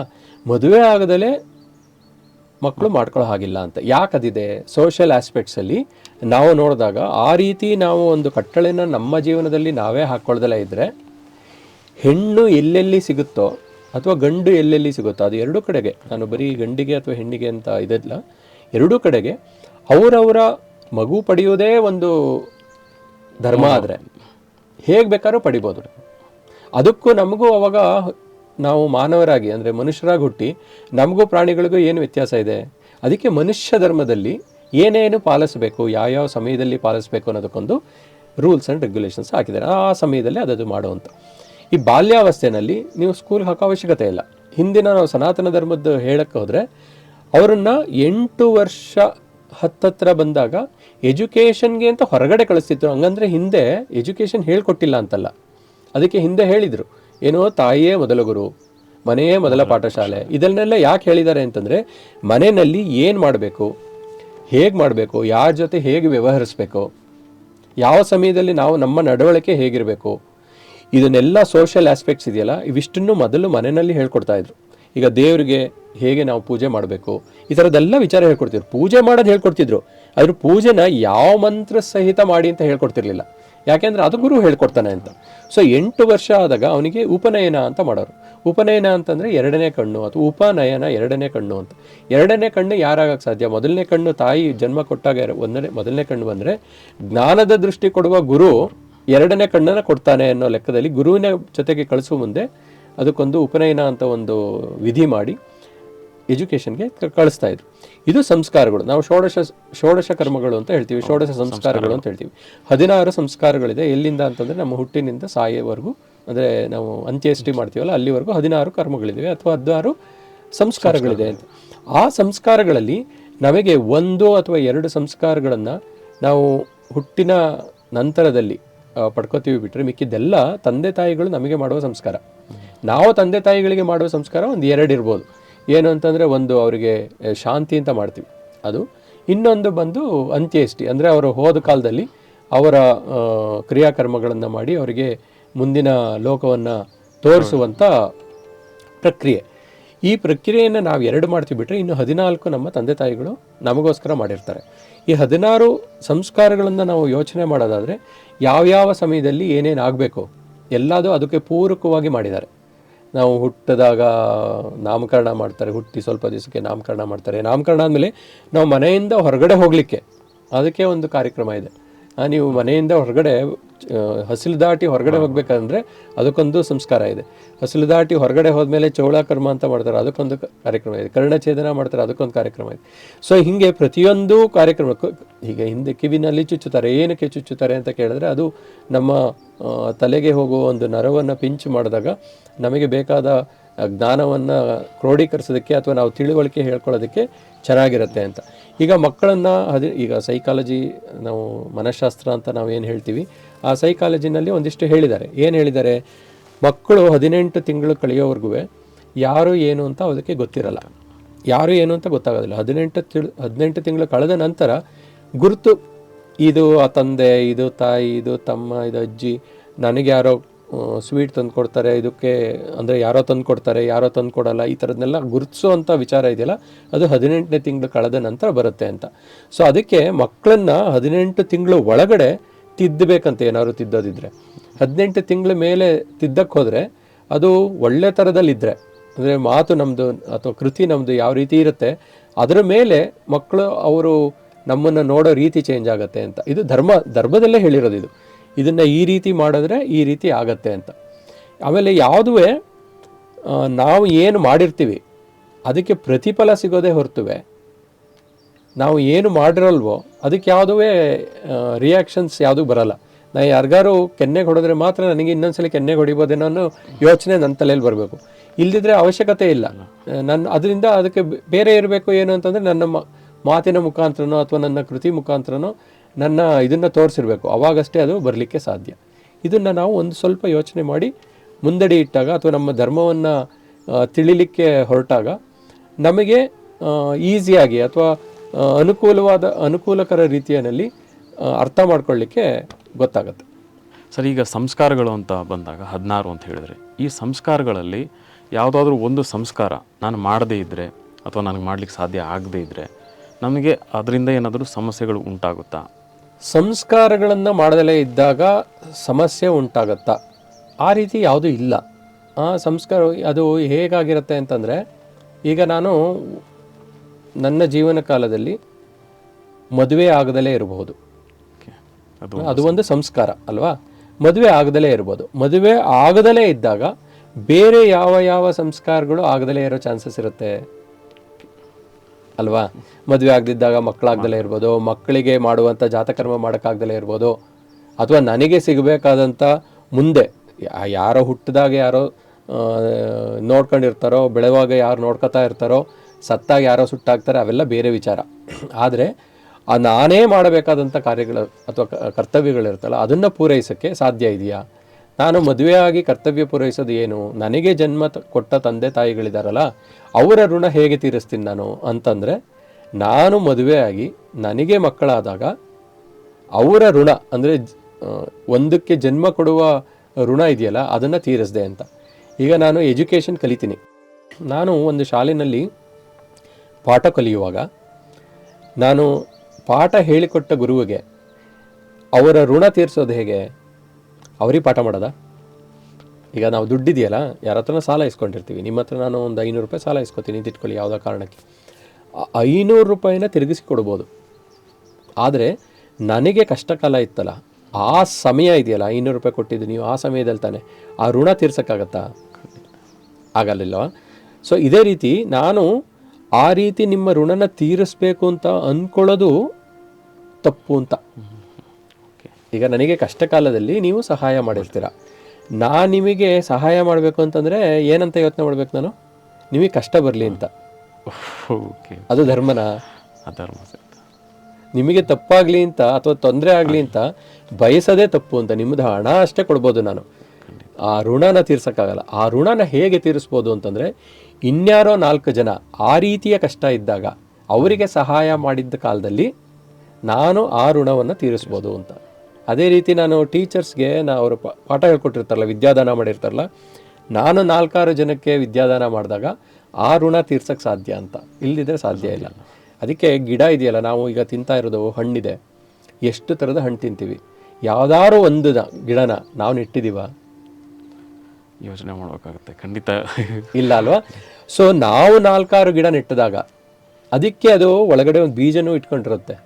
ಹಣ್ಣುಗಳು ಒಂದು ಬೀಜನೂ ಜೊತೆಲಿ ಇಟ್ಕೊಂಡಿರುತ್ತೆ. ಎಲ್ಲರೂ ಬಿಸಾಕ್ತಾನೇನೋ ಅವನು, ಎಲ್ಲರೂ ಗಿಡ ನೆಡ್ತಾನೇನೋ ನನ್ನ ವಂಶವೃದ್ಧಿಗೆ. ಯಾಕೆಂದರೆ ಇವನಿಗೆ ಬೇಕಾದ, ಅಥವಾ ಇವನಿಗೆ ಅಥವಾ ಇವಳಿಗೆ ಯಾರಿಗಾರು ಆಗಲಿ, ಈ ಮನುಷ್ಯನಿಗೆ ಬೇಕಾದ ಆಹಾರ ಪದಾರ್ಥಗಳನ್ನು ನಾನು ತಯಾರಿಸ್ತಾ ಇದ್ದೀನಿ, ಕೊಡ್ತಾ ಇದ್ದೀನಿ ಅಂತ. ಅದೇನು ತಯಾರಿಸಿ ಅದು ಯೋಚನೆ ಮಾಡಿ ಕೊಡ್ತಾ ಇರಲ್ಲ, ಅದ್ರ ಜೀವನ ಮಾಡ್ತಾ ಇರುತ್ತೆ. ಅದರದ್ದು ಜೀವನನ ಮುಂದುವರ್ಸೋಕ್ಕೋಸ್ಕರ ಏನೇನು ಬೇಕೋ ಅದು ಮಾಡ್ಕೋತಾ ಇರುತ್ತೆ. ಯಾಕೆ ಜಾಸ್ತಿ ಮಾಡುತ್ತೆ ಅಂತಂದರೆ, ನೀವೊಂದು ಯೋಚನೆ ಮಾಡಿರ್ಬೋದು, ಒಂದು ತುಂಬ ತುಟ್ಟ ತುದಿನಲ್ಲಿ ಒಂದು ಹಣ್ಣು ಬಿಟ್ಟಿರುತ್ತೆ, ಯಾರೂ ಕಿತ್ಕೊಳ್ಳೋಕ್ಕೆ ಸಾಧ್ಯ ಇಲ್ಲ ಅನ್ನೋ ಥರ ಜಾಗದಲ್ಲಿ. ಯಾಕೆ ಬಿಡುತ್ತದು? ಅಟ್ಲೀಸ್ಟ್ ಅದೊಂದು ಬಿಟ್ಟರೆ ಕೆಳಗಡೆ ಬಿದ್ದು ನಾನು ಮತ್ತಿನ್ನೊಂದು ಗಿಡ ಆಗಿ ಹುಟ್ಬೋದು, ಅಥವಾ ನನ್ನ ಇನ್ನೊಂದು ಗಿಡ ಬೆಳಿಬೋದು ಅಂತ. ಇದು ಧರ್ಮದ ಪರಿವಾಕ್ಯ. ಅಂದರೆ ನಾನು ಏನು ಮಾಡ್ತಿದ್ದೀನಿ ಅನ್ನೋದು ಪರಿಜ್ಞಾನ ನನ್ನಲ್ಲಿರಬೇಕು. ಯಾಕೆ ಮಾಡ್ತಿದ್ದೀನಿ ಅನ್ನೋ ಪರಿಜ್ಞಾನ ನನ್ನಲ್ಲಿರಬೇಕು. ಇದನ್ನು ನೋಡ್ಕೊತಾ ಹೋದಾಗ ಮಾತ್ರ ಇದಾಗತ್ತೆ. ಹಂಗಾಗಿ ಈ ಸಂಸ್ಕಾರ ಅನ್ನೋದು, ಯಾವುದೋ ಒಂದು ಸಂಸ್ಕಾರ ನಿಂತು ಹೋದರೆ ಏನು ತಪ್ಪಾಗುತ್ತೆ, ಏನು ಸರಿಯಾಗತ್ತೆ ಅನ್ನೋದೇನಿಲ್ಲ. ಆ ಕಾಲಘಟ್ಟದಲ್ಲಿ ಏನೇನು ಸಂಸ್ಕಾರ ನಡಿಬೇಕೋ ಅದು ನಮ್ಮ ಚೈತನ್ಯ ಸ್ವರೂಪ ಆಗಿ ನನ್ನಲ್ಲಿ ಏನು ಆತ್ಮ ಅಂತ ಒಳಗಡೆ ಕೂತಿದೆ ಅಂತ ನಾವು ನಂಬ್ಕೊಂಡ್ಬಂದಿದ್ದೀವಿ. ಅದರ ಆಯಸ್ಸು ಅಥವಾ ಅದರ ಹಿಂದಿನ ಕರ್ಮಗಳ ವಿಚಾರಗಳ ಮೇಲೆ ಈಗಿನ ಜೀವನದ ಪರಿಭಾಷೆ ನಡೆದಿರುತ್ತೆ. ಅದು ಹಾಗೆ ನಡಿಬೇಕು, ಹೀಗೆ ನಡಿಬೇಕು ಅಂತ ನಾವು ಅಂದ್ಕೋಬೋದು ಅಷ್ಟೇ. ಬಿಟ್ಟರೆ ಅದು ಆಗಬೇಕು ಅಂತಂದರೆ ಮತ್ತೆ ಮೇಲ್ಗಡೆನೆ ಕೈ ತೋರ್ಸೋದು ನಾವು, ಅದ್ರ ಮುಖಾಂತರನೇ ನಡೆಯೋದು. ಧರ್ಮದಲ್ಲಿ ನಾವು ಏನು ಪರಿಪಾಲಿಸ್ಕೊಂಬಂದಿರ್ತೀವಿ ಅದರದ್ದು ಕರ್ಮ ಫಲವನ್ನು ನಾವು ಇವಾಗ ಅನುಭವಿಸ್ತಾ ಇದ್ದೀವಿ ಅಂತ. ಈಗ ಮನೆಯಲ್ಲಿ ಯೋಚನೆ ಮಾಡಿ, ನಾನು ಯಾವ ರೀತಿ ಹಣ ಸಂಪಾದನೆ ಮಾಡಿರ್ತೀನಿ, ಆ ಸಂಪಾದನೆ ಹೇಗೆ ಮಾಡಿರ್ತೀನೋ ಆ ರೀತಿಯ ಖರ್ಚುಗಳು ನನ್ನಿಂದ ಆಗುತ್ತೆ. ಹಾಗಾಗಿ ನಮ್ಮ ಕರ್ಮ ಹೇಗಿರುತ್ತೋ ನಮಗೆ ಅದೇ ರೀತಿಯ ಪ್ರತಿಫಲ ಸಿಗುತ್ತೆ. ಈ ಕರ್ಮಕ್ಕೂ ಮತ್ತು ಪ್ರತಿಫಲಕ್ಕೂ ಇರುವ ನಂಟಿದೆಯಲ್ಲ, ಅದನ್ನೇ ಧರ್ಮ ಅಂತ ಹೇಳೋದು. ನಮ್ಮ ಕರ್ಮಕ್ಕೆ ಬೇಕಾದ ಸಿಗಬೇಕಾದ ಪ್ರತಿಫಲಗಳು ಸಿಗ್ತಾ ಹೋಗ್ತದೆ. ನಾವು ಧರ್ಮವಾಗಿದ್ದರೆ ಅಂದರೆ ನಮ್ಮ ರೂಲ್ನ, ನಮಗೆ ಏನು ಕಟ್ಟಳೆಗಳಿದೆಯೋ ಅದನ್ನು ನಾವು ಪಾಲಿಸ್ಕೊಂಡು ಬಂದಿದ್ರೆ ನಮಗೆ ಒಳ್ಳೆಯ ಪ್ರತಿಫಲ ಸಿಗುತ್ತೆ. ನಾವು ಅಧರ್ಮವಾಗಿ ನಡ್ಕೊಂಡು ಬಂದಿದ್ರೆ ಅದಕ್ಕೆ ತಕ್ಕ ಪ್ರತಿಕ್ರಿಯೆ ಸಿಗುತ್ತೆ. ಪ್ರತಿಕ್ರಿಯೆ ಸಿಗೋದಂತೂ ಕರೆಕ್ಟು. ಆದರೆ ಧರ್ಮ ಅಧರ್ಮ ಅನ್ನೋದು ನಾನು ಮಾಡಬೇಕಾದ ಕೆಲಸಗಳನ್ನು ಅದೇ ರೀತಿ ಮಾಡಿದ್ದೀನೋ ಅಥವಾ ಬೇರೆ ರೀತಿ ಮಾಡಿದ್ದೀನೋ ಅನ್ನೋದು ಇಂಪಾರ್ಟೆಂಟ್. ನಮ್ಮ ಸನಾತನ ಧರ್ಮದಲ್ಲಿ ಯಾಕೆ ಅಷ್ಟೊಂದು ಪ್ರಾಮುಖ್ಯತೆ, ನಮ್ಮ ಸನಾತನ ಧರ್ಮಕ್ಕೆ ಅಥವಾ ಸನಾತನ ಅಥವಾ ನೆಕ್ಸ್ಟ್ ನಾವು ಅದನ್ನು ಹಿಂದೂ ಧರ್ಮ ಅಂತ ಅಂದ್ಕೊಂಡಿದ್ದೀವಲ್ವ. ಸೊ ಅದಕ್ಕೆ ಯಾವುದಕ್ಕೆ ಅಷ್ಟೊಂದು ಪ್ರಾಮುಖ್ಯತೆ ಅಂತಂದರೆ, ನಾವು ಪ್ರತಿಯೊಂದು ವಿಚಾರಗಳಲ್ಲಿ ಅಥವಾ ಪ್ರತಿಯೊಂದು ಹಂತದಲ್ಲಿ ಹೀಗೀಗೇ ಮಾಡಬೇಕು, ಇದನ್ನು ಹೀಗೇ ಮಾಡಬೇಕು ಅನ್ನೋ ಒಂದು ಕಟ್ಟಳೆಯನ್ನು ಬರೆದಿದ್ದೀವಿ. ಅದನ್ನು ಅವಾಗವಾಗ ಜ್ಞಾಪಿಸೋರ್ನೂ ಇಟ್ಕೊಂಡಿದ್ದೀವಿ, ಅದೇ ರೀತಿ ಪಾಲಿಸ್ತಾನೂ ಇದ್ದೀವಿ. ಯಾವ್ಯಾವಾಗ ಈ ರೀತಿ ತೊಂದರೆ ಆಗುತ್ತೆ ವಿಚಾರ ಹೇಳ್ತಾರೆ, ಯಾರೋ ಗುರುಗಳಾಗೋ, ಇನ್ನೊಬ್ಬರು ಪಕ್ಕದಲ್ಲಿ ಬಂದು ಕೌನ್ಸಿಲರ್ ಆಗೋ, ಏನೋ ಕೌನ್ಸಿಲರು ಒಬ್ಬ ಗುರುನೇ. ಸೊ ಹಾಗಾಗಿ ಬಂದು ನಮಗೆ ಹೇಳ್ತಾ ಇರ್ತಾರೆ, ಈ ಸಮಯದಲ್ಲಿ ಹಿಂಗೆ ಮಾಡಬಾರ್ದಪ್ಪ, ಹಂಗೆ ಮಾಡಬಾರ್ದಪ್ಪ ಅಂತ ಹೇಳ್ತಿರ್ತಾರೆ. ಇದು ಸಿಗೋದ್ರಿಂದ ನಮಗೆ ನಾವು ಒಳ್ಳೆ ಮಾರ್ಗದಲ್ಲಿ ನಡೆಯೋಕ್ಕೆ ಸಾಧ್ಯತೆ ಇರುತ್ತೆ. ಅದೇ ನಾವು ಬೇರೆ ಹೇಳಕ್ಕೆ ಹೋದರೆ, ಬೇರೆ ಏನು ಧರ್ಮಗಳಲ್ಲಿ ಹೇಳಕ್ಕೆ ಹೋದರೆ, ನೀನು ಅದನ್ನು ಮಾಡು, ನಿನಗೆ ಸ್ವರ್ಗ ಸಿಗಬೇಕು ಅಂತಂದರೆ, ಸ್ವರ್ಗದ ಕಾನ್ಸೆಪ್ಟ್ ಅವರಲ್ಲೂ ಇದೆ ಅಂತ ಆಯ್ತಲ್ವಾ. ಸ್ವರ್ಗ ನರಕ ಅಂತ ಏನು ಹೇಳ್ತೀವಿ ನಾವು, ಅದು ಇದೆ ಅಂತ ಆಯ್ತು. ಅವರಿಗೆ ಕೆಟ್ಟತನದಿಂದಲೇ ಮಾಡಿದ್ರೆ ನಿನಗೆ ಸ್ವರ್ಗ ಸಿಗುತ್ತೆ ಅಂತಂದರೆ, ನಮ್ಮ ಕಥೆಗಳಲ್ಲಿ ಏನು ಹೇಳ್ಕೊಟ್ಟಿದ್ದಾರೆ ಹಿಂದೆಲ್ಲ, ಸನಾತನ ಧರ್ಮದಲ್ಲಿ ಬರುವ ರಾಮಾಯಣ ಮಹಾಭಾರತ ಇದರೊಳಗೆಲ್ಲ ಏನು ಹೇಳ್ಕೊಟ್ಟಿದ್ದಾರೆ ಅಂತಂದರೆ, ನಮ್ಮ ಇರುವ ಕಾಲದಲ್ಲಿ ನಾವು ಒಳ್ಳೆತನ ಮಾಡಿದ್ರೆ ನಮಗೆ ಒಳ್ಳೆಯ ಇದು ಸಿಗುತ್ತೆ ಅಂತ. ಈಗ ನಾವು 4 ಯುಗ ನೋಡೋಕ್ಕೆ ಹೋಗೋಣ. ಈಗ ಹೆಂಗೆ ಹೇಳ್ತೀವಿ ಅಂತಂದರೆ, ಹಿಂದೆ ರಾಕ್ಷಸ ಮತ್ತು ದೇವತೆಗಳು ಅಂತ ಇದ್ದರು. ಮನುಷ್ಯನ ಆವಾಗ ಪರಿಕಲ್ಪನೆಯೇ ಇರಲಿಲ್ಲ, ಎಲ್ಲರೂ ದೇವತೆಗಳಾಗಿದ್ದರು, ಎಲ್ಲ ರಾಕ್ಷಸರಾಗಿದ್ದರು. ಆವಾಗ ರಾಕ್ಷಸನೇ ಒಂದು ಲೋಕದಲ್ಲಿ, ದೇವತೆಗಳೇ ಒಂದು ಲೋಕದಲ್ಲಿ ಇರ್ತಾಯಿದ್ರು. ಸೊ ಯಾವಾಗ ರಾಕ್ಷಸರು ಆ ದೇವತಾ ಲೋಕಕ್ಕೆ ಹೋಗಿ ಯುದ್ಧ ಮಾಡೋಕ್ಕೆ ಹೋಗ್ತಿದ್ರು, ಆವಾಗ ಯುದ್ಧಗಳಾಗ್ತಿತ್ತು, ಇದಾಗ್ತಾಯಿತ್ತು ಅಂತ. ಅದು ಸತ್ಯಯುಗದಲ್ಲಿ ನಾವು ಮಾತಾಡ್ತೀವಿ. ತ್ರೇತಾಯುಗಕ್ಕೆ ಬಂದರೆ ಭೂಮಿ ಮೇಲೆ ಇದ್ದರು ದೇವತೆಗಳುವೆ ರಾಕ್ಷಸರುವೆ. ಅವರು ಜಾಗನ ಸ್ವಲ್ಪ ಹತ್ತಿರ ಆದರು, ಯಾವಾಗ ಅಟ್ಯಾಕ್ ಮಾಡೋಕ್ಕೆ ಬರ್ತಿದ್ರು, ಯಾವುದೋ ವಿಚಾರಕ್ಕೆ ನನಗೆ ಬೇಕು ಅನ್ನೋ ವಿಚಾರಕ್ಕೆ ಅಟ್ಯಾಕ್ ಮಾಡ್ತಿದ್ರು, ಆವಾಗ ಯುದ್ಧಗಳಾಗ್ತಿತ್ತು ಅಂತ. ನೆಕ್ಸ್ಟ್ ಬರೋಣ ನಾವು ದ್ವಾಪರ ಯುಗದಲ್ಲಿ. ಒಂದೇ ಫ್ಯಾಮಿಲಿ, ಕೃಷ್ಣ ಮತ್ತು ಕಂಸ ಇಬ್ಬರೂ ಒಂದೇ ಫ್ಯಾಮಿಲಿಯವರು, ಸೋದರ ಮಾವ ಸೋದರಳಿಯ, ಅವರಿಬ್ಬರಲ್ಲಿ ಯುದ್ಧ ಬಂತು, ಅವರಿಬ್ಬರಲ್ಲಿ ತೊಂದರೆ ಆಯಿತು. ರಾಕ್ಷಸ ಮತ್ತು ದೇವತೆ ಒಂದೇ ಮನೆಯಲ್ಲಿದ್ದರು ಅಂತ. ಈಗ ಕಲಿಯುಗದಲ್ಲಿ ಏನು ಅಂತಂದರೆ, ಒಬ್ಬ ಮನುಷ್ಯನಲ್ಲಿ ರಾಕ್ಷಸ ಗುಣನೂ ಇದೆ, ದೇವಗುಣನೂ ಇದೆ. ಅವೆರಡರ ಬ್ಯಾಲೆನ್ಸ್ ಮಾಡಿದ್ರೆ ಮನುಷ್ಯನಾಗಿರ್ತೀನಿ. ದೈವತ್ವ ಜಾಸ್ತಿ ಆದರೆ ಒಳ್ಳೆಯವನಾಗಿರ್ತೀನಿ, ಅಥವಾ ರಾಕ್ಷಸತ್ವ ಜಾಸ್ತಿ ಆದರೆ ಕೆಟ್ಟದ್ದು ಮಾಡ್ತೀನಿ. ಈ ಕೆಟ್ಟದು ಮತ್ತು ಒಳಿತು ಅಂತಿದೆಯಲ್ಲ, ಇವೆರಡರ ಮಧ್ಯದಲ್ಲಿ ಹೊಡೆದಾಟ, ಇವೆರಡರ ಮಧ್ಯದಲ್ಲಿ ಬ್ಯಾಲೆನ್ಸ್ ಮಾಡೋದ್ರಿಂದ ನಾನು ಮಾನವ ಧರ್ಮ ಪಾಲಿಸ್ಬೋದು. ನನ್ನ ಮಾನವ ಧರ್ಮ ಪಾಲಿಸಿದ್ರೆ ಅದೇ ಸನಾತನ ಧರ್ಮ. ಮಾನವ ಧರ್ಮವನ್ನು ಪಾಲಿಸೋದೇ ಮೊದಲು ಆಗಬೇಕು, ಆವಾಗ ಸನಾತನಿಯಾಗೇ ಇರ್ತೀನಿ ಯಾವಾಗಲೂ. ಆ ಮಾನವ ಧರ್ಮ ಪಾಲಿಸೋದೇ ಸನಾತನ ಧರ್ಮ ನನ್ನ ವಿಚಾರದಲ್ಲಿ. ಸರ್, ಹಾಗಿದ್ರೆ ಧರ್ಮ ಅಂತ ಬಂದಾಗ ಅದು ಏನೇನೆಲ್ಲ ಒಳಗೊಂಡಿರುತ್ತೆ? ನಾನು ಧರ್ಮ ಅಂತ ಬಂದಾಗ ಏನೆಲ್ಲ ಒಳಗೊಂಡಿರುತ್ತೆ ಅಂತ ಹೇಳ್ಬೇಕಾರೆ, ನಾನು ನನ್ನ ಸ್ವಂತಕ್ಕೆ ಏನೇನು ಪರಿಪಾಲಿಸಬೇಕು ಅನ್ನೋ ಕಟ್ಟಳೆಗಳನ್ನು ಹಾಕ್ಕೊಂಡು ಪರಿಪಾಲಿಸ್ತೀನೋ, ಅದೇ ರೀತಿ ನಾನು ಸೊಸೈಟಿನಲ್ಲಿ ಅಥವಾ ಸಮಾಜದಲ್ಲಿ ಮಧ್ಯದಲ್ಲಿದ್ದಾಗ ನನಗೆ ಒಂದಿಷ್ಟು ಕಟ್ಟಳೆಗಳಿರುತ್ತೆ, ಅಂದರೆ ರೂಲ್ಸ್ಗಳಿರುತ್ತೆ, ಅದನ್ನು ಪಾಲಿಸಬೇಕಾಗಿರುವಂಥ ವಿಚಾರಗಳಿರುತ್ತೆ. ನಾನು ಒಂದು ರಾಜ್ಯದಲ್ಲಿರ್ತೀನಿ ಅಥವಾ ರಾಷ್ಟ್ರದಲ್ಲಿರ್ತೀನಿ ಅಥವಾ ಒಂದು ಇದರಲ್ಲಿರ್ತೀನಿ ಅಂತಂದಾಗ ಅದರದ್ದೇ ಆದ ಕಟ್ಟಳೆಗಳು, ಅಂದರೆ ಸಂವಿಧಾನಗಳು ಅಂತ ನಾವು ಕರಿಬೋದು. ನಾನು ಭಾರತ ದೇಶದಲ್ಲಿದ್ದೀನಿ. ಭಾರತ ದೇಶದಲ್ಲಿದ್ದಾಗ ನಾನು ಭಾರತ ಸಂವಿಧಾನವನ್ನು ಪಾಲಿಸೋದು ನನ್ನ ಧರ್ಮ ಆಗಿರುತ್ತೆ. ಅದೇ ನಾನು ಇವತ್ತು US ಹೋಗ್ತೀನಿ ಅಂತಂದರೆ, ನನ್ನ ಭಾರತದಲ್ಲಿ ಹಂಗಿತ್ತು ಅದೇ ಧರ್ಮ ಅಲ್ಲಿ ಪಾಲಿಸ್ತೀನಿ ಅಂತಂದರೆ ಒಪ್ತಾರಾ? ಅಂದರೆ ದೇಶ ಕಾಲ ಬದಲಾವಣೆ ಆಗ್ತಾ ಇರುತ್ತಲ್ಲ, ಕಾಲ ಬದಲಾವಣೆ ಆದಾಗಲೂ ನಾವು ಧರ್ಮವನ್ನು ಪರಿಪಾಲಿಸುವ ನೀತಿ ಬದಲಾಗುತ್ತೆ. ಜಾಗ ಬದಲಾದರೂ, ದೇಶ ಬದಲಾದರೂ ನಾವು ಅದನ್ನು ಪರಿಪಾಲಿಸುವಂಥ ರೀತಿ ನೀತಿಗಳು ವ್ಯತ್ಯಾಸ ಆಗುತ್ತೆ. ನಾವು ಎಲ್ಲಿರ್ತೀವಿ, ನಾವು ಹೇಗಿರ್ತೀವಿ, ಅದಕ್ಕೆ ಬೇಕಾದ ಧರ್ಮವನ್ನು ಪಾಲಿಸಿದ್ರೆ ನಮ್ಮ ಧರ್ಮವನ್ನು ಪಾಲಿಸಿದ ರೀತಿ. ಅದು ನೀವೆಲ್ಲೇ ಇರಿ, ಅದು ಹಿಂದೂ ಧರ್ಮ ಇರಿ, ಮುಸ್ಲಿಂ ಧರ್ಮದಲ್ಲಿರಿ, ಅಥವಾ ಕ್ರಿಶ್ಚಿಯನ್ ಧರ್ಮದಲ್ಲಿರಿ, ಬೌದ್ಧಿಸಮಲ್ಲಿರಲಿ, ಯಾವುದರಲ್ಲೇ ಇರಲಿ, ಅವರವರ ಧರ್ಮಕ್ಕೆ ಒಂದು ಕಟ್ಟಳೆಗಳಿರುತ್ತೆ. ಅದನ್ನು ತಿರ್ಚೋದಲ್ಲ. ಮೂಲ ಧರ್ಮ ಏನಿದೆ, ಮೂಲ ಧರ್ಮ ಏನಿದೆಯೋ ಅದ್ರ ಮುಖಾಂತರ ನಡ್ಕೊಂಡಾಗ ಯಾವುದೇ ಧರ್ಮದ ಪರಿವಾಕ್ಯನ ನಾವು ಪಾಲಿಸಿದ ಹಾಗೆ. ಈಗ ನಾನು ಮೊದಲೇ ಹೇಳಿದ ಹಾಗೆ, ನಾನು ಒಂದು ಕಡೆ ಕೆಲಸ ಮಾಡುವಾಗ ಆ ಕಂಪನಿಗೆ ಒಂದು ರೂಲ್ ಬುಕ್ ಅಂತ ಇರುತ್ತೆ. ಆ ರೂಲ್ ಬುಕ್ ಫಾಲೋ ಮಾಡ್ದಲೇ ನಾನು ಕೆಲಸ ಮಾಡಿದ್ರೆ ನನ್ನನ್ನು ಕೆಲಸದಲ್ಲಿ ಇಟ್ಕೋತಾರೋ ತೆಗಿತಾರಲ್ವಾ. ಸೊ ಹಾಗೆ ನಾನು ಮನೆಯಲ್ಲಿ ಒಬ್ಬ ಹೆಂಡತಿಗೆ ಗಂಡ ಆಗಿ ಇರ್ತೀನಿ ಅಂತ ಇಟ್ಕೊಳ್ಳಿ. ಆವಾಗ ನಾನು ಸ್ವಲ್ಪ ಧರ್ಮ ಪಾಲಿಸ್ಬೇಕಾಗತ್ತೆ. ಈಗ ಮೇರು ವಯಸ್ಕನಾಗಿದ್ದಾಗ ನಂದು ಕೆಲಸಗಳೇ ಬೇರೆ ಬೇರೆ ಇರುತ್ತೆ. ಮಧ್ಯ ವಯಸ್ಕ ಆದಾಗ, ಅಂದರೆ ಮದುವೆನಲ್ಲೇ ನಾನು ಹೇಳ್ತಾ ಇರೋದು,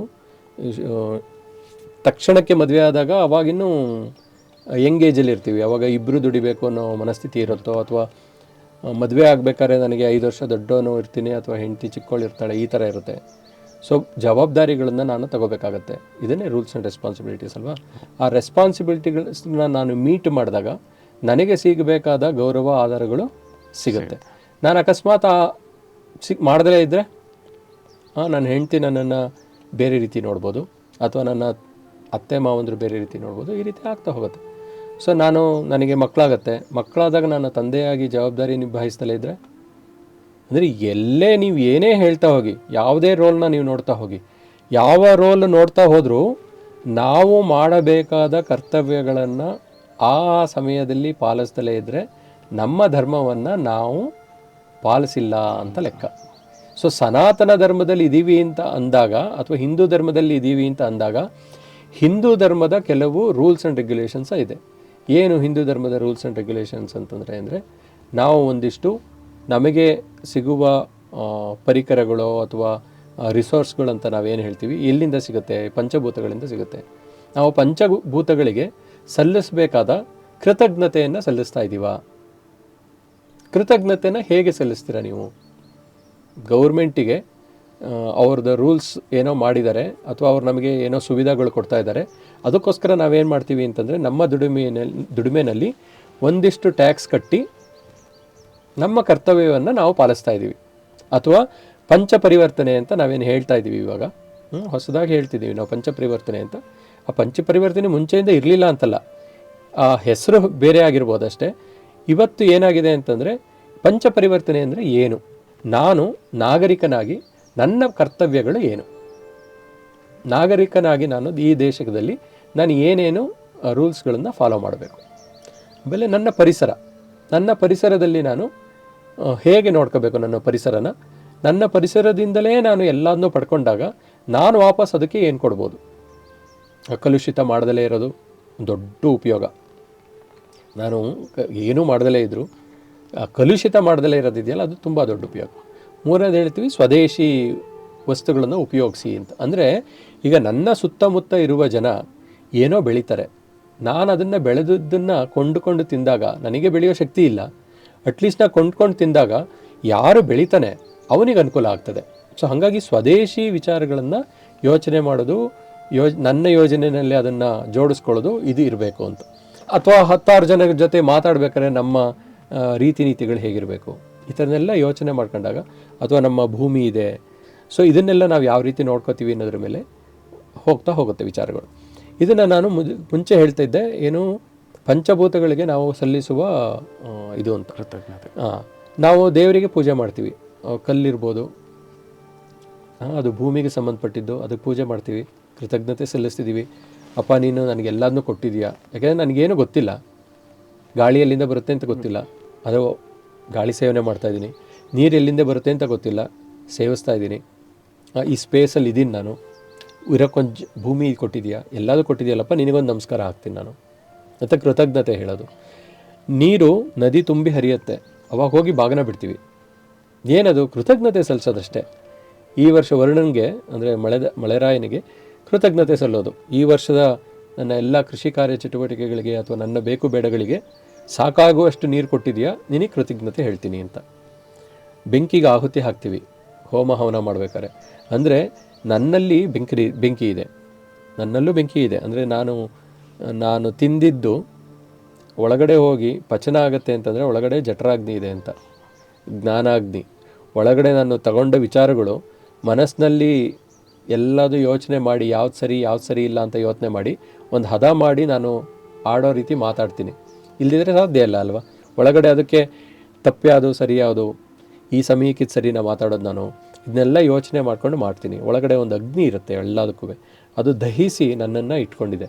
ಸೊ ಹಾಗಾಗಿ ಅದಕ್ಕೆ ನಾನು ತೋರಿಸೋ ಕೃತಜ್ಞತೆ ಹೋಮ ಹವನಗಳಲ್ಲಿ ಮಾಡುವಂಥ ಪೂಜೆ ಪುನಸ್ಕಾರಗಳು.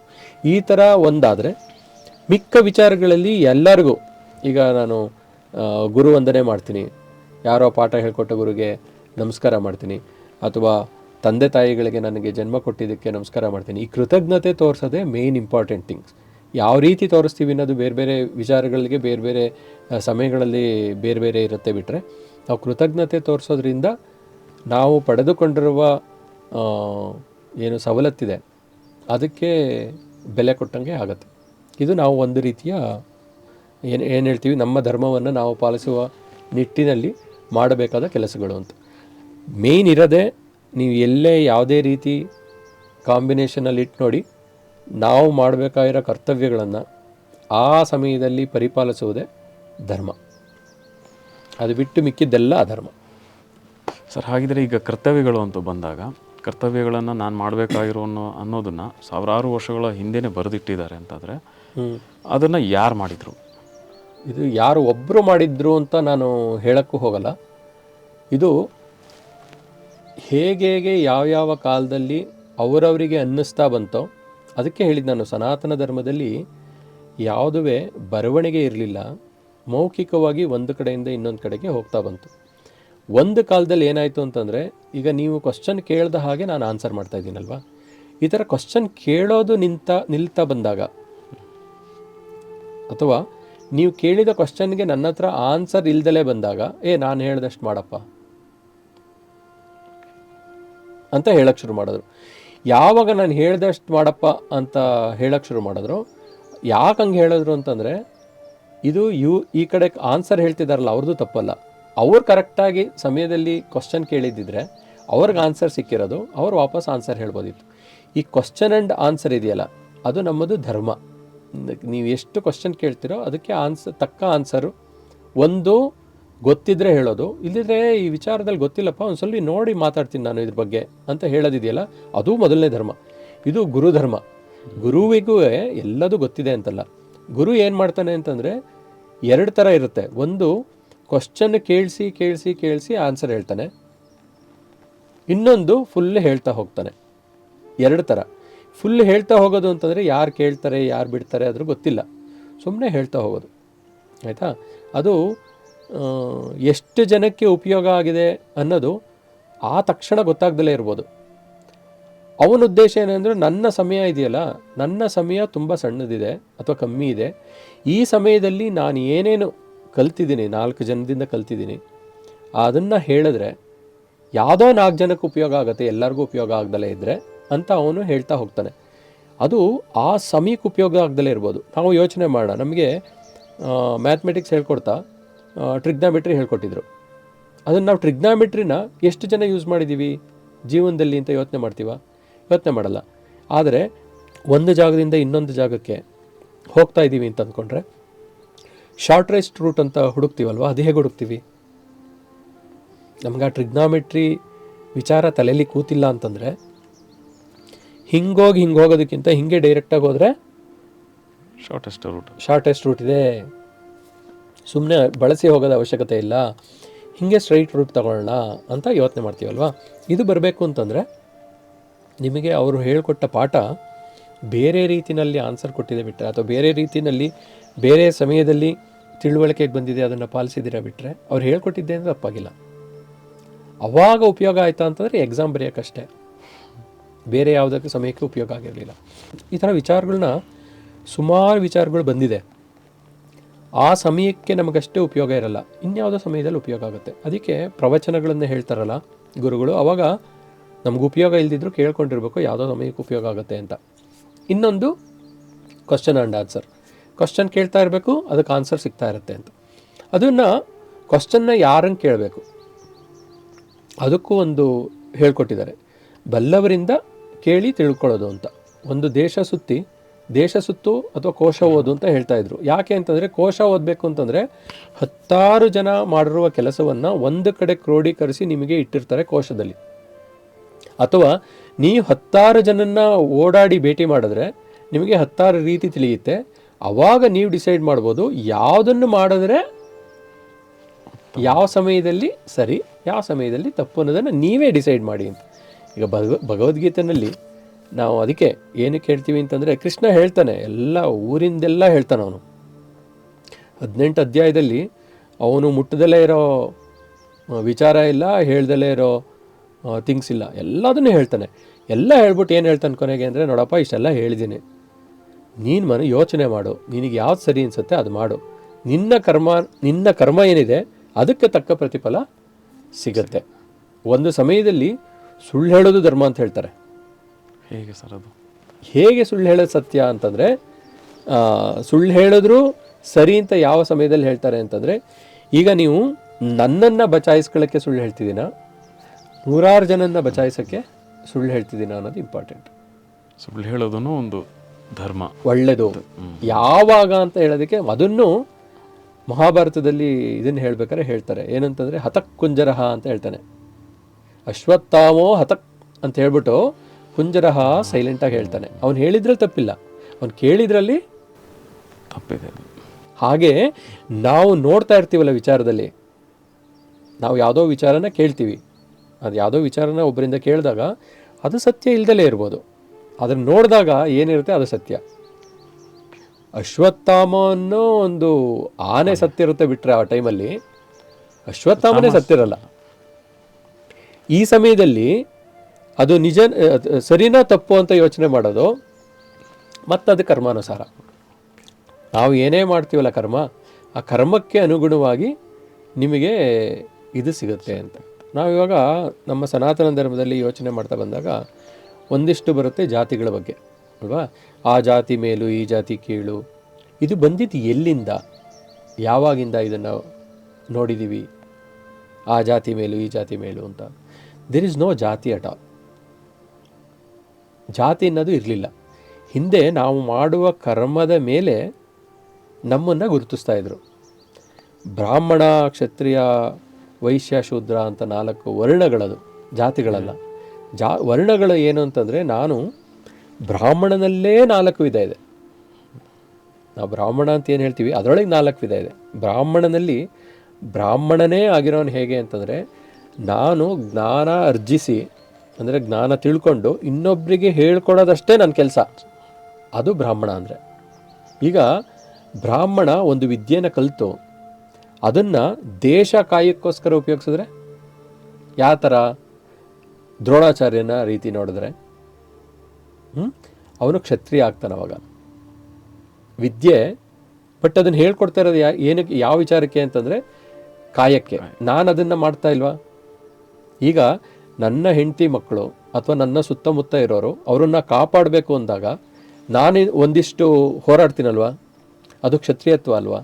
ಈಗ ನಾನೊಂದು ವಿಚಾರ ಕಲ್ತಿದ್ದೀನಿ, ನಾನದನ್ನು ನನ್ನ ವಿಚಾರನ 4 ಜನಕ್ಕೆ ಹೇಳಿ ಅದರಿಂದ ಸಂಪಾದನೆ ಮಾಡ್ತಿದ್ದೀನಿ ಅಂತಂದರೆ ನಾನು ವೈಶ್ಯ ಅಲ್ವಾ? ನಾನು ಕಲ್ತ ವಿದ್ಯೆನ ಭೂಮಿ ಉಳುಮೆ ಮಾಡೋದ್ರಲ್ಲೋ ಅಥವಾ ಮನೆಯಲ್ಲಿ ಟಾಯ್ಲೆಟ್ ಕ್ಲೀನ್ ಮಾಡೋದ್ರಲ್ಲೋ ನಾನು ಶೂದ್ರ ಆಗಲ್ವಾ ಅಲ್ಲಿ? ನಾವು ಬ್ರಾಹ್ಮಣ, ಕ್ಷತ್ರಿಯ, ವೈಶ್ಯ, ಶೂದ್ರ ಅಂತ ಇದನ್ನು ವರ್ಣಗಳಂತ ತಿಳ್ಕೊಳ್ದಲೆ ಜಾತಿಗಳನ್ನು ಅಂತ ಮಾಡಿದ್ದೀವಲ್ಲ, ಆ ಸಮಯದಲ್ಲಿ ವ್ಯತ್ಯಾಸಗಳಾಗ್ತಾ ಹೋಯ್ತು. ಬಿಟ್ಟರೆ ನಮ್ಮ ಸನಾತನ ಧರ್ಮದಲ್ಲಿ ಅಥವಾ ನಮ್ಮ ಹಿಂದೂ ಧರ್ಮದಲ್ಲಿ ಯಾವಾಗಲೂ ಅವ್ರ ಮೇಲೂ ಇವ್ರ ಕೀಳು, ಇವ್ರ ಕೆಳಗೆ ಅವ್ರ ಮೇಲೆ, ಆ ಥರ ಎಲ್ಲೂ ಹೇಳಿಲ್ಲ. ಅವರವರ ಕೆಲಸ ಹೇಗೇನು ಅವರವರ ಕರ್ತವ್ಯ ಏನೇನು ಮಾಡ್ತಿದ್ರು ಅದರ ಮೇಲೆ ಅವರ ಧರ್ಮ, ಅದರಲ್ಲೂ ಧರ್ಮ ಇದೆ. ನಾನು ಆ ಇದರಲ್ಲಿ ಇದ್ದಾಗ ಯಾವ ಧರ್ಮವನ್ನು ಪಾಲಿಸ್ಬೇಕು ಅಷ್ಟೇ ಹೇಳ್ತಾ ಹೋಗುತ್ತೆ. ಬಿಟ್ಟರೆ ಬೇರೆ ಎಲ್ಲೂ ವ್ಯತಿರಿಕ್ತವಾಗಿ ಇಲ್ಲವೇ ಇಲ್ಲ. ನಾವು ಅರ್ಥ ಮಾಡ್ಕೊಂಡಿರೋ ರೀತಿಯಲ್ಲಿ ತಪ್ಪಿದೆ, ನಾವು ನೋಡ್ತಿರೋ ನೋಟದಲ್ಲಿ ತಪ್ಪಿದೆ. ಆವಾಗ ನಮಗೆ ಇದರದ್ದು ವ್ಯತ್ಯಾಸಗಳು ಬಂದಿದೆ. ಬಿಟ್ಟರೆ ಆವಾಗ ನಾವು ನಮ್ಮ ಧರ್ಮವನ್ನು ಪಾಲಿಸ್ತಿದ್ದೀವ ಅಂತ ಒಂದೊಂದ್ಸಲಿ ಅವಾಗವಾಗ ಮೆಲ್ಕು ಹಾಕೋತಾ ನೋಡ್ತಾ ಇರಬೇಕು. ಆವಾಗ ನಾವು ಸರಿ ಇದೀವೋ ತಪ್ಪಿದ್ದೀವೋ, ಈ ಸರಿ ಮಾಡ್ಕೊಳ್ಳೋದು ಹೇಗೆ ತಪ್ಪಿದರೆ ಅದು ಕರೆಕ್ಷನ್ಸ್ ಆಗ್ತಾ ಹೋಗಬೇಕು. ಈ ಕರೆಕ್ಷನ್ಸ್ ಮಾಡೋದು ಯಾವಾಗಲೂ ಸನಾತನ ಧರ್ಮದಲ್ಲಿದೆ, ಪ್ರತಿಯೊಂದು ಹಂತದಲ್ಲೂ ಸನಾತನ ಧರ್ಮದಲ್ಲಿದೆ, ಬೇರೆದ್ರಲ್ಲಿ ಇಲ್ಲ. ಯಾವುದೋ ಒಂದು ಮೂರ್ತಿ ಪೂಜೆ ಮಾಡೋದು ತಪ್ಪು ಅಂತ ಅವ್ರು ಹೇಳಿದ್ರೆ, ಇಲ್ಲ ಮೂರ್ತಿ ಪೂಜೆ ಮಾಡೋದು ಸರಿ ಅಂತ ನಾವು ಹೇಳ್ತೀವಿ. ಯಾಕೆ ಸರಿ ತಪ್ಪು ಬರುತ್ತೆ ಅಂತಂದರೆ, ನನಗೆ ಎಲ್ಲರಲ್ಲೂ ದೈವತ್ವವನ್ನು ಕಾಣುವ ವಿಚಾರ ಗೊತ್ತಿದೆ. ಅದಕ್ಕೆ ನಾನೇನು ಹೇಳ್ತೀನಿ, ಎಲ್ಲರಲ್ಲೂ ದೈವ ಇದ್ದಾನೆ ಅಂತ. ನಾನು ಒಂದು ದೈವಕ್ಕೆ ಏನು ತೋರಿಸ್ತೀನಿ, ಶ್ರದ್ಧೆ ತೋರಿಸ್ತೀನಿ ಅಂತಂದರೆ, ಪ್ರತಿಯೊಬ್ಬರಲ್ಲೂ ಶ್ರದ್ಧೆ ತೋರಿಸಿ. ನೀನು ಕೆಲಸ ಮಾಡ್ತಿದ್ರೆ ಆ ಕೆಲಸದ ಮೇಲೆ ಶ್ರದ್ಧೆ ತೋರಿಸಿ, ವ್ಯಕ್ತಿ ಮೇಲೆ ಶ್ರದ್ಧೆ ತೋರಿಸಿ, ಏನು ತೊಂದರೆ ಇದೆ? ಆ ಶ್ರದ್ಧೆ ತೋರಿಸಿದಾಗ ನಮಗೇನು ಸಿಗುತ್ತೆ? ಅದಕ್ಕೆ ಪ್ರತಿಫಲ ಸಿಗುತ್ತೆ ಅಷ್ಟೇ. ನಾವು ಯಾವ ರೀತಿ ಶ್ರದ್ಧೆ ತೋರಿಸ್ತೀವಿ ಆ ರೀತಿ ಪ್ರತಿಫಲ ಸಿಗುತ್ತೆ. ತೋರಿಸ್ಬೇಕಾಗಿರೋದು ಶ್ರದ್ಧೆ. ಅದು ದೈವ ಅನ್ನೋದು ಎಲ್ಲರ ಒಳಗಡೆ ಇದ್ದಾನೆ. ಆ ದೈವಕ್ಕೆ ನಾನು ಶ್ರದ್ಧೆ ತೋರಿಸಿದಾಗ ಅದನ್ನು ಶಂಕರಾಚಾರ್ಯರು ಅಹಂ ಬ್ರಹ್ಮಾಸ್ಮಿ ಅಂತ ಹೇಳಿ ಸನಾತನ ಧರ್ಮದಲ್ಲಿ ಅದ್ವೈತ ಸಿದ್ಧಾಂತನ ಪ್ರತಿಪಾದಿಸಿದ್ರು. ಏನಂತಂದರೆ, ಪ್ರತಿಯೊಬ್ಬರಲ್ಲೂ ದೇವರಿದ್ದಾನಪ್ಪ, ನಾ ದೇವರು ಅಂತಲ್ಲ. ಅದು ಅಹಂ ಬ್ರಹ್ಮಾಸ್ಮಿ ಅಂತಂದರೆ ನಾ ದೇವರು ಅಂತಲ್ಲ, ನನ್ನಲ್ಲಿ ದೇವರಿದ್ದಾನೆ ಅಂತ. ನನ್ನಲ್ಲಿ ದೇವರಿದ್ದಾಗ ನಿನ್ನಲ್ಲೂ ಒಬ್ಬ ದೇವರಿರ್ತಾನೆ. ಆ ದೇವರಿಗೆ ನಮಸ್ಕಾರ ಮಾಡೋದು.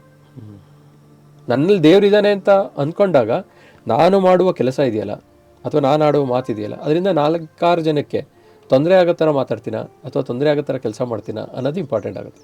ಅದು ನನ್ನ ಧರ್ಮ. ಅದು ಅವರವರ ಧರ್ಮಕ್ಕೆ ಸರಿಯಾಗಿ ಅವ್ರವ್ರು ಮಾಡ್ತಿರ್ತಾರೆ. ಅದನ್ನು ಯಾವುದೂ ತಪ್ಪು ಅಂತ ಹೇಳಲ್ಲ. ಅವರವ್ರ ಧರ್ಮಕ್ಕೆ ಸರಿಯಾಗಿ ಅವ್ರವ್ರು ಮಾಡ್ತಿರ್ತಾರೆ. ಅವರವರ ಧರ್ಮ ಅಂದ ಕೂಡಲೇ ನಾನೇನು ಹೇಳಿದ್ದೀನಿ ಇಲ್ಲಿ ಮುಂಚೆನೇ ಅಂತಂದರೆ, ಅವರು ಮಾಡುವ ಕೆಲಸಗಳು, ಕಾರ್ಯಗಳು, ಕರ್ತವ್ಯಗಳು, ಅದನ್ನು ಪರಿಪಾಲಿಸಿದಾಗ ಅವರಿಗೆ ಸಿಗಬೇಕಾದಂಥ ಪ್ರತಿಫಲ ಸಿಗುತ್ತೆ. ಈಗ ಅದಕ್ಕೊಂದು ಉದಾಹರಣೆ ಕೊಡೋಣ. ಏನಂತಂದರೆ, ಒಬ್ಬ ಜಡ್ಜಾಗಿ ಕೂತಿರ್ತಾನೆ, ಕಳ್ಳ ಬರ್ತಾನೆ.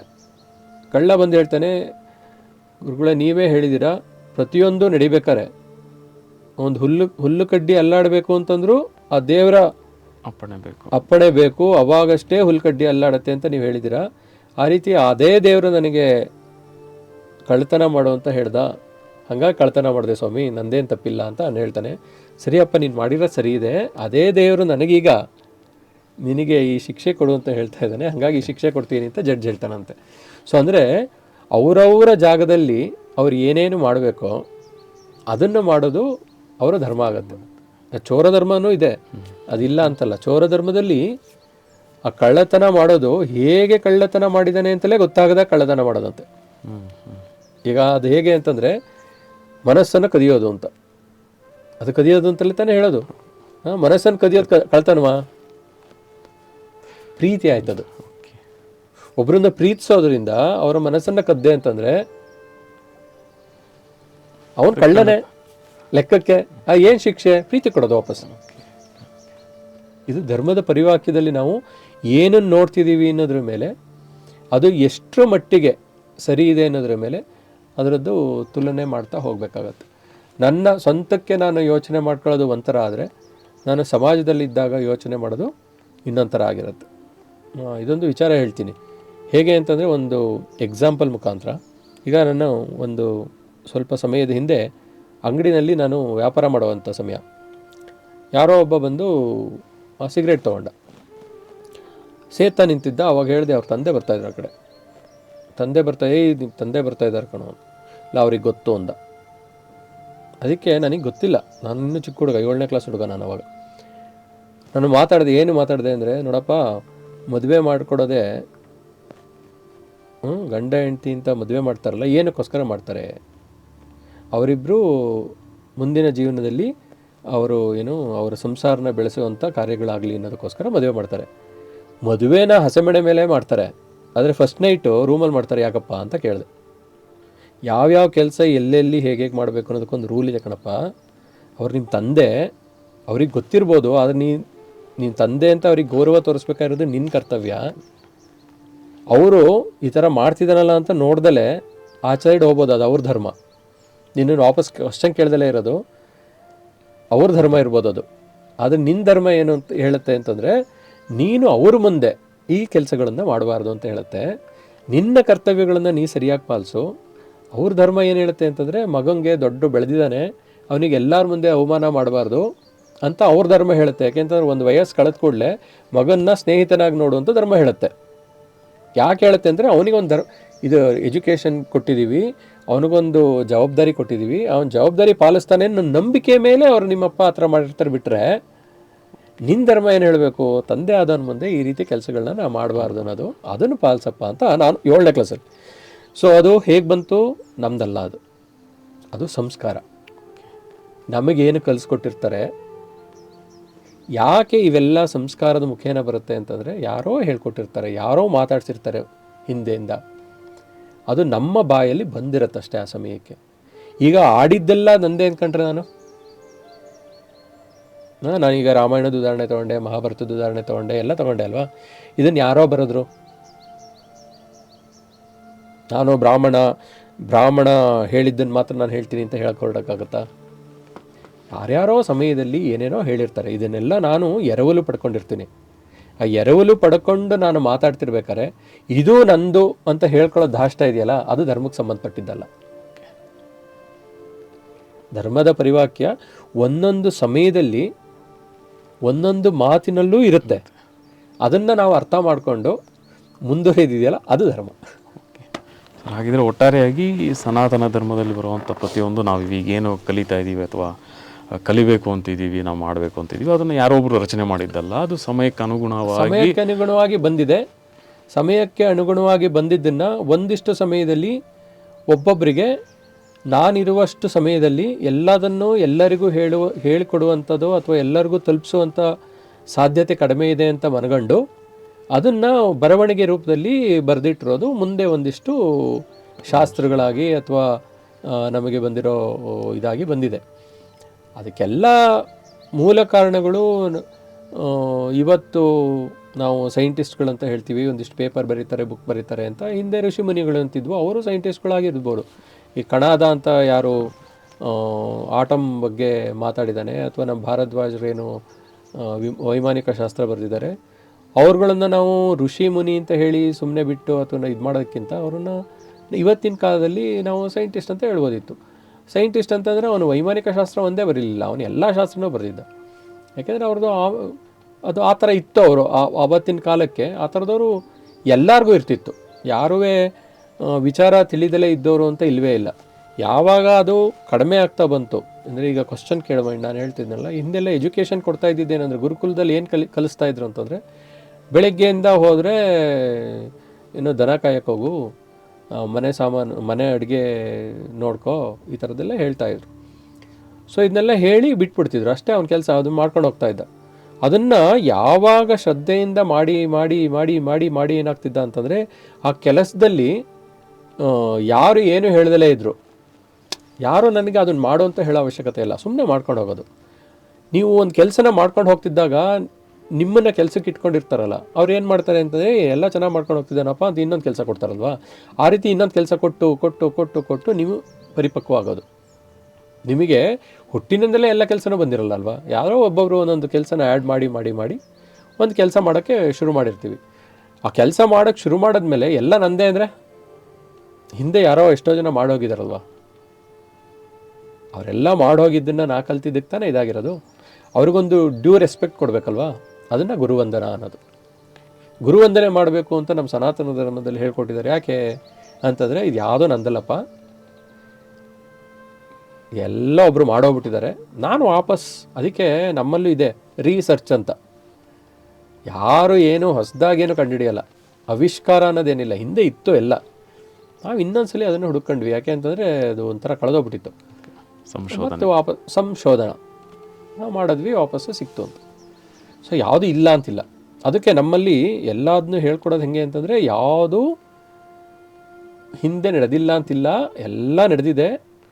ಅದನ್ನು ಹೊಸದಾಗಿ ನೋಡೋ ರೀತಿ ಚೇಂಜ್ ಆಗ್ತಾ ಇದೆ, ಹೇಳೋ ರೀತಿ ಚೇಂಜ್ ಆಗ್ತಾ ಇದೆ. ಬಿಟ್ಟರೆ ಎಲ್ಲ ಇದೆ ಇಲ್ಲಿ. ಎಲ್ಲ ಇರೋದ್ರಲ್ಲಿ ಹೆಕ್ಕೊಂಡು ಸ್ವಲ್ಪ ತಿಂತಾಯಿದ್ದೀವಿ ನಾವು ಅಷ್ಟೇ. ಸರ್, ಹಾಗಿದ್ರೆ ಈ ಧರ್ಮನಿಷ್ಠೆ ಅನ್ನೋದು ಏನು? ಧರ್ಮನಿಷ್ಠೆ ಅಂತ ಏನಕ್ಕೆ ಹೇಳ್ತೀವಿ ಅಂತಂದರೆ, ಯಾವುದಾದ್ರೂ ಒಂದು ಸಿದ್ಧಾಂತವನ್ನು ಒಪ್ಪಿದಾಗ ಅದನ್ನು ಒಪ್ಕೊಳ್ಳೋದಿದೆಯಲ್ಲ, ಅದು ನಿಷ್ಠೆ. ಏನು ಅಂತಂದರೆ, ನನಗೆ ಜನ್ಮ ಕೊಟ್ಟ ತಂದೆ ತಾಯಿಗಳನ್ನು ನಾನು ತಂದೆ ತಾಯಿ ಅಂತ ಕರೆದ್ರೂ ಬೇರೆಯವರನ್ನು ಅದೇ ರೀತಿ ಕಾಣ್ತೀವೋ ಇಲ್ವೋ? ನನ್ನ ತಂದೆ ರೀತಿಯವರು ಅಂತ ಹೇಳ್ತೀವಿ. ಅಂದರೆ ನನ್ನ ತಂದೆ ರೀತಿ ಅಂತಂದರೆ ಏನು ಅಂತಂದರೆ, ನನಗೆ ಜನ್ಮ ಕೊಟ್ಟ ತಂದೆಗೆ ನಾನು ಏನು ಗೌರವವನ್ನು ಸಲ್ಲಿಸ್ತೀನಿ, ಅದೇ ರೀತಿಯ ಗೌರವವನ್ನು ಇವ್ರಿಗೂ ಸಲ್ಲಿಸ್ತೀನಿ. ಯಾಕೆ ಅಂತಂದರೆ, ನನಗೆ ಜನ್ಮ ಕೊಟ್ಟಿಲ್ದಲೇ ಇರ್ಬೋದು ಇವರು, ಆದರೆ ಇವರು ಹೇಳ್ಕೊಟ್ಟಿರೋ ಸಂಸ್ಕಾರಗಳು ಅಥವಾ ಕೊಟ್ಟಿರೋ ಸಂಸ್ಕಾರಗಳಿದೆಯಲ್ಲ, ಅಥವಾ ಎಜುಕೇಷನ್ ಇದೆಯಲ್ಲ, ಅವ್ರಿಗೆ ಆ ಮಟ್ಟದಲ್ಲಿದೆ. ಹಂಗಾಗಿ ಇವ್ರಿಗೂ ನಾನು ಆ ತಂದೆಯ ಸ್ಥಾನವನ್ನು ಕೊಡ್ತೀನಿ ಅಂತ ಹೇಳೋದು. ಇದು ನಿಷ್ಠನಾಗಿರುವುದು ಅಂತ. ನಿಷ್ಠನಾಗಿದ್ದಾಗ ಮಾತ್ರ, ಅಂದರೆ ಯಾವುದೇ ಕೆಲಸವನ್ನು ನಾನು ಪದೇ ಪದೇ ಪದೇ ಪದೇ ಮಾಡ್ತಿದ್ದಾಗ ಮಾತ್ರ ಆ ಕೆಲಸದಲ್ಲಿ ನನಗೆ ಸಿದ್ಧಿ ಬರುತ್ತೆ. ಅಂದರೆ ಅದನ್ನು ನಾನು ಯೋಚನೆನೂ ಮಾಡ್ದಲೆ ಆ ಒಂದು ಕೆಲಸ ನಡೆಸ್ಕೊಂಡು ಹೋಗಬೇಕು ಅಂತಂದರೆ ನಾನು ಅದ್ರ ಬಗ್ಗೆ ಎಷ್ಟು ನಿಷ್ಠೆಯಿಂದ ಅದ್ರ ಬಗ್ಗೆ ನಡ್ಕೊಂಡಿದ್ದೀನಿ ಅಂತ ಅಲ್ವಾ. ಈ ಒಂದೇ ದಾರಿನಲ್ಲಿ ಹೋಗ್ತಾ ಇದ್ದರೆ ಆ ದಾರಿನಲ್ಲಿ ಹುಲ್ಲು ಬೆಳೆಯಲ್ಲ ಅಲ್ವಾ. ಯಾಕೆ ಬೆಳೆಯಲ್ಲ ಅಂತಂದರೆ ಅದು ನಡೆದು ಏನಾಗ್ತಾ ಇರುತ್ತೆ ಅಂತಂದರೆ ಅದು ಒಂದು ಪಾತ್ ಆಗ್ಬಿಟ್ಟಿರುತ್ತೆ. ಸೊ ಇದು ದಾರಿನ ಮಾಡಿಕೊಡುತ್ತಲ್ವಾ, ಆ ದಾರಿನ ಮಾಡಿಕೊಟ್ಟಿದ್ದ ವಿಚಾರಗಳನ್ನು ಮರಿದಲೆ ಇರುವಂಥದ್ದೇ ನಿಷ್ಠೆ ತೋರಿಸೋದಕ್ಕೆ ಅಂತ. ಈಗ ನಾನು ಮನೆಯಲ್ಲಿ ಮದುವೆ ಆದಮೇಲೆ ಹೆಂಡತಿಗೆ ಗಂಡನಾಗಿರೋ ನಿಷ್ಠೆ ಆಗಿದ್ದರೆ ಒಬ್ಬಳಿಗೆ ಗಂಡನಾಗಿರ್ತೀನಿ. ನಾನು ಹೆಂಡತಿ ಮನೇಲಿದ್ದು 4-6 ಜೊತೆ ಹೆಣ್ಣಿನ ಜೊತೆ ಸುತ್ತುತ್ತಾ ಇದ್ದರೆ, ಯಾರ ಮೇಲೂ ನಿಷ್ಠೆ ಇಲ್ದಿದ್ರೆ ಏನಾಗುತ್ತೆ ನನಗೆ? ಅದಕ್ಕೆ ಬೇಕಾದ ಪ್ರತಿಫಲ ಸಿಗಲ್ವಾ? ಅದಕ್ಕೆ ಧರ್ಮನಿಷ್ಠೆ ಅಂತಂದರೆ ಏನು ಅಂತಂದರೆ, ನಾನು ಯಾವ ಧರ್ಮವನ್ನು ಅಥವಾ ನಾನು ಯಾವ ರೂಲ್ಸ್ನ ಪಾಲಿಸ್ತಾ ಇದ್ದೀನೋ ಅದಕ್ಕೆ ಪೂರಕವಾಗಿದ್ದೀನಿ ಅಥವಾ ಅದನ್ನು ಯಾವತ್ತೂ ಪಾಲಿಸ್ತೀನಿ ಅನ್ನೋದು ನಿಷ್ಠೆ ಅಷ್ಟೆ, ಬೇರೆ ಏನಿಲ್ಲ. ಧರ್ಮನಿಷ್ಠೆ ಅಂತ ಅನ್ನೋದು ನಾನು ನಂಬಿಕೊಂಡಿರುವಂಥ ಪದ್ಧತಿಗಳನ್ನು ಬಿಡದೆ ಪಾಲಿಸೋದು ಧರ್ಮನಿಷ್ಠೆಯ ಭಾಗ. ಹಾಗಂತ ಧರ್ಮನಿಷ್ಠೆ ಬದಲಾಗತ್ತಾ ಅಂತಂದರೆ, ಮೂಲ ಧರ್ಮದ ಇದೆಯಲ್ಲ ಅದು ಯಾವತ್ತೂ ಬದಲಾಗಕ್ಕೆ ಸಾಧ್ಯ ಇಲ್ಲ. ಅಂದರೆ ಗಾಳಿನ ನಾನು ಉಸಿರಾಡಲೇಬೇಕು, ಬೆಂಕಿನ ನಾನು ಸುಡೋದಕ್ಕೆ ಉಪಯೋಗಿಸ್ಬೇಕು. ಅದು ಹೀಟ್ ಇದೆಯಲ್ಲ, ಸುಡೋದು ಅಂದ್ಕೂಡಲೇ ಈ ಟೆಂಪ್ರೇಚರ್ ಅಂತ ತಗೋಬಾರ್ದು ನಾವು. ಬೆಂಕಿ ಅಂತಂದಾಗ ಟೆಂಪ್ರೇಚರ್ ಅಂತ ತಗೊಂಡಾಗ -ಡಿಗ್ರಿನಲ್ಲಿ ತಣ್ಣಗಾಗ್ಬಿಡುತ್ತಲ್ಲ ಅಂತಂದರೆ, ಅದು ಫುಲ್ ಮೈನಸ್ಸಿಗೆ ತಗೊಂಡೋಗಿ ಅದು ಸುಡುತ್ತೆ. ಈ ನೈಟ್ರೋಜನ್ ಇದೆಯಲ್ಲ ಅದರಲ್ಲಿ ಕೈ ಹಿಡಿ, ಬ್ರಿಟಲ್ ಆಗ್ಬಿಡುತ್ತೆ ಕೈ. ಇಲ್ಲಿ ಫುಲ್ಲು ಬೆಂಕಿನಲ್ಲಿ ಇಟ್ಟಾಗ ಹೇಗೆ ಬೂದಿ ಆಗುತ್ತೋ ಅಲ್ಲಿ ಬ್ರಿಟಲ್ ಆಗೋಗುತ್ತೆ ಫುಲ್ಲು. ಅಂದರೆ ಟೆಂಪ್ರೇಚರ್ ಇದೆಯಲ್ಲ ಅದು ಅತಿಯಾದರೂ ಕಷ್ಟ, ಕಡಿಮೆ ಆದರೂ ಕಷ್ಟ. ಅಂದರೆ ಎರಡೂ ಕಡೆ ಅತಿ, ಮಧ್ಯದಲ್ಲಿ ಹೋಗ್ತಾ ಇರೋದು ಇದೆಯಲ್ಲ, ಅಂದರೆ ಯಾವುದನ್ನೇ ಪಾಲಿಸ್ಬೇಕಾದ್ರೆ ಮೇಲಕ್ಕೂ ಹೋಗ್ತಾ ಇಲ್ಲ ಕೆಳಗೂ ಹೋಗ್ತಾ ಇಲ್ಲ, ಬ್ಯಾಲೆನ್ಸ್ ಮಾಡ್ತಾ ಇದ್ದೀನಿ. ಯಾವಾಗಷ್ಟೇ ಅದನ್ನು ಪಾಲಿಸೋಕ್ಕೆ ಸಾಧ್ಯ. ಕೆಳಗಡೆ ಹೋದರೆ ಬಿದ್ದೋಗ್ತೀನಿ, ಮೇಲೆ ಏನಾದರೆ ಹಾರೋಗ್ತೀನಿ. ಅದನ್ನು ಪಾಲಿಸ್ತಾ ಇದ್ದೀನಿ ಅಷ್ಟೇ. ಯಾವಾಗ ಕರೆಕ್ಟಾಗಿ ಪಾಲಿಸ್ತೀನಿ ಅದಕ್ಕೆ ನಿಷ್ಠನಾಗಿದ್ದೀನಿ ಅಂತ. ಧರ್ಮನಿಷ್ಠೆ ಅನ್ನೋದು ಪ್ರತಿಯೊಂದರಲ್ಲೂ ಇದೆ. ಈಗ ಧರ್ಮ ಅನ್ನೋದು ರೂಲ್ಸ್ ಅಂತ ಹೇಳಿದಾಗ ಎಲ್ಲೆಲ್ಲಿ ಯಾವ್ಯಾವ ರೂಲ್ಸ್ನ ಫಾಲೋ ಮಾಡ್ತಿದ್ದೀನಿ ಅಂತ ಅನಿಸುತ್ತೆ, ಅದೆಲ್ಲ ಆ ಧರ್ಮಕ್ಕೆ ನಾನು ನಿಷ್ಠನಾಗಿದ್ದೀನಿ ಅಂತ. ಪತಿ ಧರ್ಮಕ್ಕೆ ನಿಷ್ಠ ಆಗಿದ್ದೀನಿ, ಇದಾಮೇಲೆ ರಾಜಧರ್ಮಕ್ಕೆ ನಿಷ್ಠ ಆಗಿದ್ದೀನಿ, ಪುತ್ರ ಧರ್ಮಕ್ಕೆ ನಿಷ್ಠ ಆಗಿದ್ದೀನಿ. ಇದೆಲ್ಲದನ್ನೂ ಧರ್ಮ ಅಂತ ಹೇಳ್ತೀವಿ ನಾವು. ಯಾವುದನ್ನು ಅಧರ್ಮದಲ್ಲಿ ಯಾವುದೂ ನಡೆಸಲ್ಲ ಅಂತ. ಏನದು ನಾನು ಮಗ ಆಗಿದ್ದುವೆ ಅವನಿಗೆ ತಂದೆ ನಡ್ಕೊಳಕ್ಕಾಗಲ್ಲ ಅಲ್ವಾ, ನಾನು ಪುತ್ರ ಧರ್ಮದಲ್ಲೇ ನಡ್ಕೋಬೇಕು, ಅದನ್ನು ಮಾಡ್ತಾ ಇದ್ದೀನಿ ಅಂತ. ನಾನು ಎಲ್ಲಿವರೆಗೂ ಆ ಧರ್ಮವನ್ನು ಪಾಲಿಸ್ತಾ ಇದ್ದೀನೋ ಆ ಧರ್ಮಗೆ ನಿಷ್ಠನಾಗಿದ್ದೀನಿ ಅಂತ ಅರ್ಥ. ಯಾವತ್ತೂ ನಾನು ಆ ಧರ್ಮವನ್ನು ಬಿಟ್ಟು ಬೇರೆ ನಾನು ಮಾಡಿಲ್ಲ ಅನ್ನೋದು ಧರ್ಮನಿಷ್ಠ ಅನ್ನೋದಕ್ಕಷ್ಟೇ. ಆ ಧರ್ಮನಿಷ್ಠ ಅನ್ನೋದು ಸುಮ್ಮನೆ ವರ್ಡ್. ಅದೇ ಜನ ಒಂದೊಂದು ಕಡೆ ಆ ಧರ್ಮವನ್ನು ಬದಲಾಯಿಸಿ, ಅಂದರೆ ನಿಷ್ಠೆಯನ್ನು ಬದಲಾಯಿಸಿ ಬೇರೆ ಆದಾಗ ಅದರಿಂದ ಅನುಭವಿಸಿದಾರಲ್ಲ. ಸುಮಾರು ನೋಡ್ತೀವಲ್ಲ ಪೇಪರ್ಗಳಲ್ಲಿ ಇವತ್ತಿನ ದಿನಗಳಲ್ಲಿ. ಏನದು ಜಿಹಾದಿಗಳು ಮಾಡುವಂಥ ಇದಿರ್ಬೋದು, ಅಥವಾ ಇದಾಗತ್ತಲ್ಲೇನು ಕನ್ವರ್ಷನ್ ಆಗಿ ಇದಾಗ್ತಾರಲ್ಲ ಅದು. ಈಗ ಎಲ್ಲರೂ ಯಾಕೆ ಈಗ ಹೊರದೇಶಗಳಲ್ಲೆಲ್ಲ ಹಿಂದೂ ಧರ್ಮಕ್ಕೆ ವಾಪಸ್ ಒಪ್ಕೋತಾ ಇದ್ದಾರೆ ಅಂತಂದರೆ, ಹಿಂದೂ ಧರ್ಮ ಎಲ್ಲ ಸನಾತನ ಧರ್ಮ ಎಲ್ಲವಾಗಲೂ ಎಲ್ಲ ಕಡೆ ಇದ್ದಂಥದ್ದು. ಒಂದಿಷ್ಟು ಜನಕ್ಕೆ ಮಧ್ಯದಲ್ಲಿ ತಿಳುವಳಿಕೆ ಇಲ್ದಲೆ ಆಚೀಚೆ ಸರಿದಿದ್ರು. ವಾಪಸ್ ಅವರಿಗೆ ಇದು ಬಿಟ್ಟರೆ ಇನ್ನೇನೂ ಇಲ್ಲ, ಅದೊಂದೇ ಇರೋದು ಅಂತ ಯಾವಾಗ ಅನ್ಸೋಕ್ಕೆ ಶುರುವಾಗುತ್ತೆ, ವಾಪಸ್ ದೇವಿಲ್ ಬರ್ತಾರೆ. ಎಲ್ಲೋದ್ರೂ ಅಲ್ಲಿಗೆ ಬರಬೇಕು. ಈಗ ಸಮುದ್ರದಿಂದ ನೀರು ಆವಿಯಾಗಿ ಮಳೆಯಾಗಿ ಕೆರೆ ನದಿಗಳಲ್ಲಿ ಇದಾಗಿ ವಾಪಸ್ ಹೋಗಿ ಸಮುದ್ರ ಸೇರುತ್ತಲ್ಲ, ಆ ಥರ ಸನಾತನ ಧರ್ಮ ಅನ್ನೋದು ಒಂದು ಸಮುದ್ರ. ಎಲ್ಲಿ ಎಷ್ಟು ಆವಿ ಆದ್ರೂ ವಾಪಸ್ ಬಂದು ಅಲ್ಲಿಗೆ ಸೇರಬೇಕು. ಇದು ಸನಾತನ ಧರ್ಮಕ್ಕೆ ಅಥವಾ ನಮ್ಮ ಧರ್ಮದ ಹಿರಿಮೆ. ಸೊ ಹಾಗಾಗಿ ನಾವು ಇದು ನಿಮ್ಮ ಕಾರ್ಯಕ್ರಮನೂ ನಮ್ಮ ಧರ್ಮ ನಮ್ಮ ಹೆಮ್ಮೆ ಅಂತ ಹೇಳ್ಕೊಳ್ಳೋದ್ರಲ್ಲಿ ಯಾವ ಇದು ಇಲ್ಲ. ಎಲ್ಲರೂ ಪ್ರತಿಯೊಬ್ಬರೂ ಅವ್ರ ಧರ್ಮನ ಅವ್ರ ಹೆಮ್ಮೆಯಿಂದಲೇ ನೋಡ್ತಾರೆ. ಎಲ್ಲಿವರೆಗೆ ಅಂತಂದರೆ ಅವರ ಮೂಲ ಧರ್ಮ ಏನು ಅಂತ ಗೊತ್ತಾಗೋವರೆಗೂ, ಅಲ್ಲಿವರೆಗೂ ಅವ್ರ ಧರ್ಮ ಅವ್ರಿಗೆ ಹೆಮ್ಮೆ. ಆಮೇಲೆ ಪ್ರತಿಯೊಬ್ಬರು ಬರಲೇಬೇಕು ವಾಪಸ್ ಸನಾತನ ಧರ್ಮಕ್ಕೆ. ಸನಾತನ ಧರ್ಮದಲ್ಲೇ ನಾವಿರೋದ್ರಿಂದ ಯಾವಾಗಲೂ ಹೆಮ್ಮೆಯಾಗಿರುವಂಥ ಕೆಲಸವನ್ನು ಮಾಡಬೇಕು ಅಂತಂದರೆ ಸನಾತನ ಧರ್ಮದ ಎಲ್ಲ ರೂಲ್ಸ್ಗಳನ್ನು ಅಥವಾ ಏನು ಕಟ್ಟಳೆಗಳನ್ನಿದೆ ಅದನ್ನು ಪಾಲಿಸೋದು. ಕಟ್ಟಳೆ ಅಂದ ಕೂಡಲೇ ಅದನ್ನು ಬೇರೆ ರೀತಿ ನೋಡೋ ಅವಶ್ಯಕತೆ ಇಲ್ಲ. ಅದು ಪದ್ಧತಿಗಳು. ಕಟ್ಟಳೆಗಳು ಅಂದರೆ ಪದ್ಧತಿಗಳು ಅಂತ. ಬೆಳಗ್ಗೆ ಎದ್ದ ಕೂಡಲೇ ಮುಖ ತೊಳಿಬೇಕು ಅಂತ ಹೇಳ್ತಾರಲ್ಲ, ಅದೊಂಥರ ಪದ್ಧತಿ ಅದು. ಸರ್, ಈಗ ಧರ್ಮನಿಷ್ಠೆ ಅಂತ ನೀವು ಹೇಳ್ತಾ ಇದ್ದೀರಿ.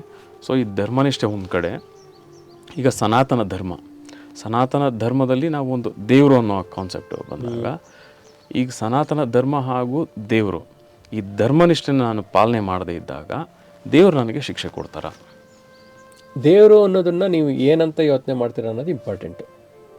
ಈಗ ನಾನು ಈ ಹಿಂದೆ ಮಾತಾಡೋ ಇದರಲ್ಲಿ ನಿಮ್ಮೊಳಗೆ ಒಬ್ಬ ದೇವರಿದ್ದಾನೆ ಅಂತ ಹೇಳಿದೆ ನಾನು.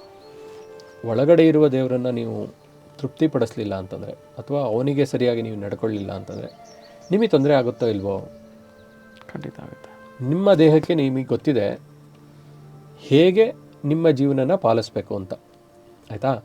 ನಿಮ್ಮ ಜೀವನವನ್ನು ಪಾಲಿಸ್ಬೇಕಾದ್ರೆ ನೀವು ಇದೇ ರೀತಿ ಆಹಾರ ತಗೋಬೇಕು, ಇಷ್ಟೇ ಸಮಯಕ್ಕೆ ಆಹಾರ ತಗೋಬೇಕು, ಇಷ್ಟೇ ಆಹಾರ ತಗೋಬೇಕು, ಇದೆಲ್ಲ ಇದೆ ತೇನೆ.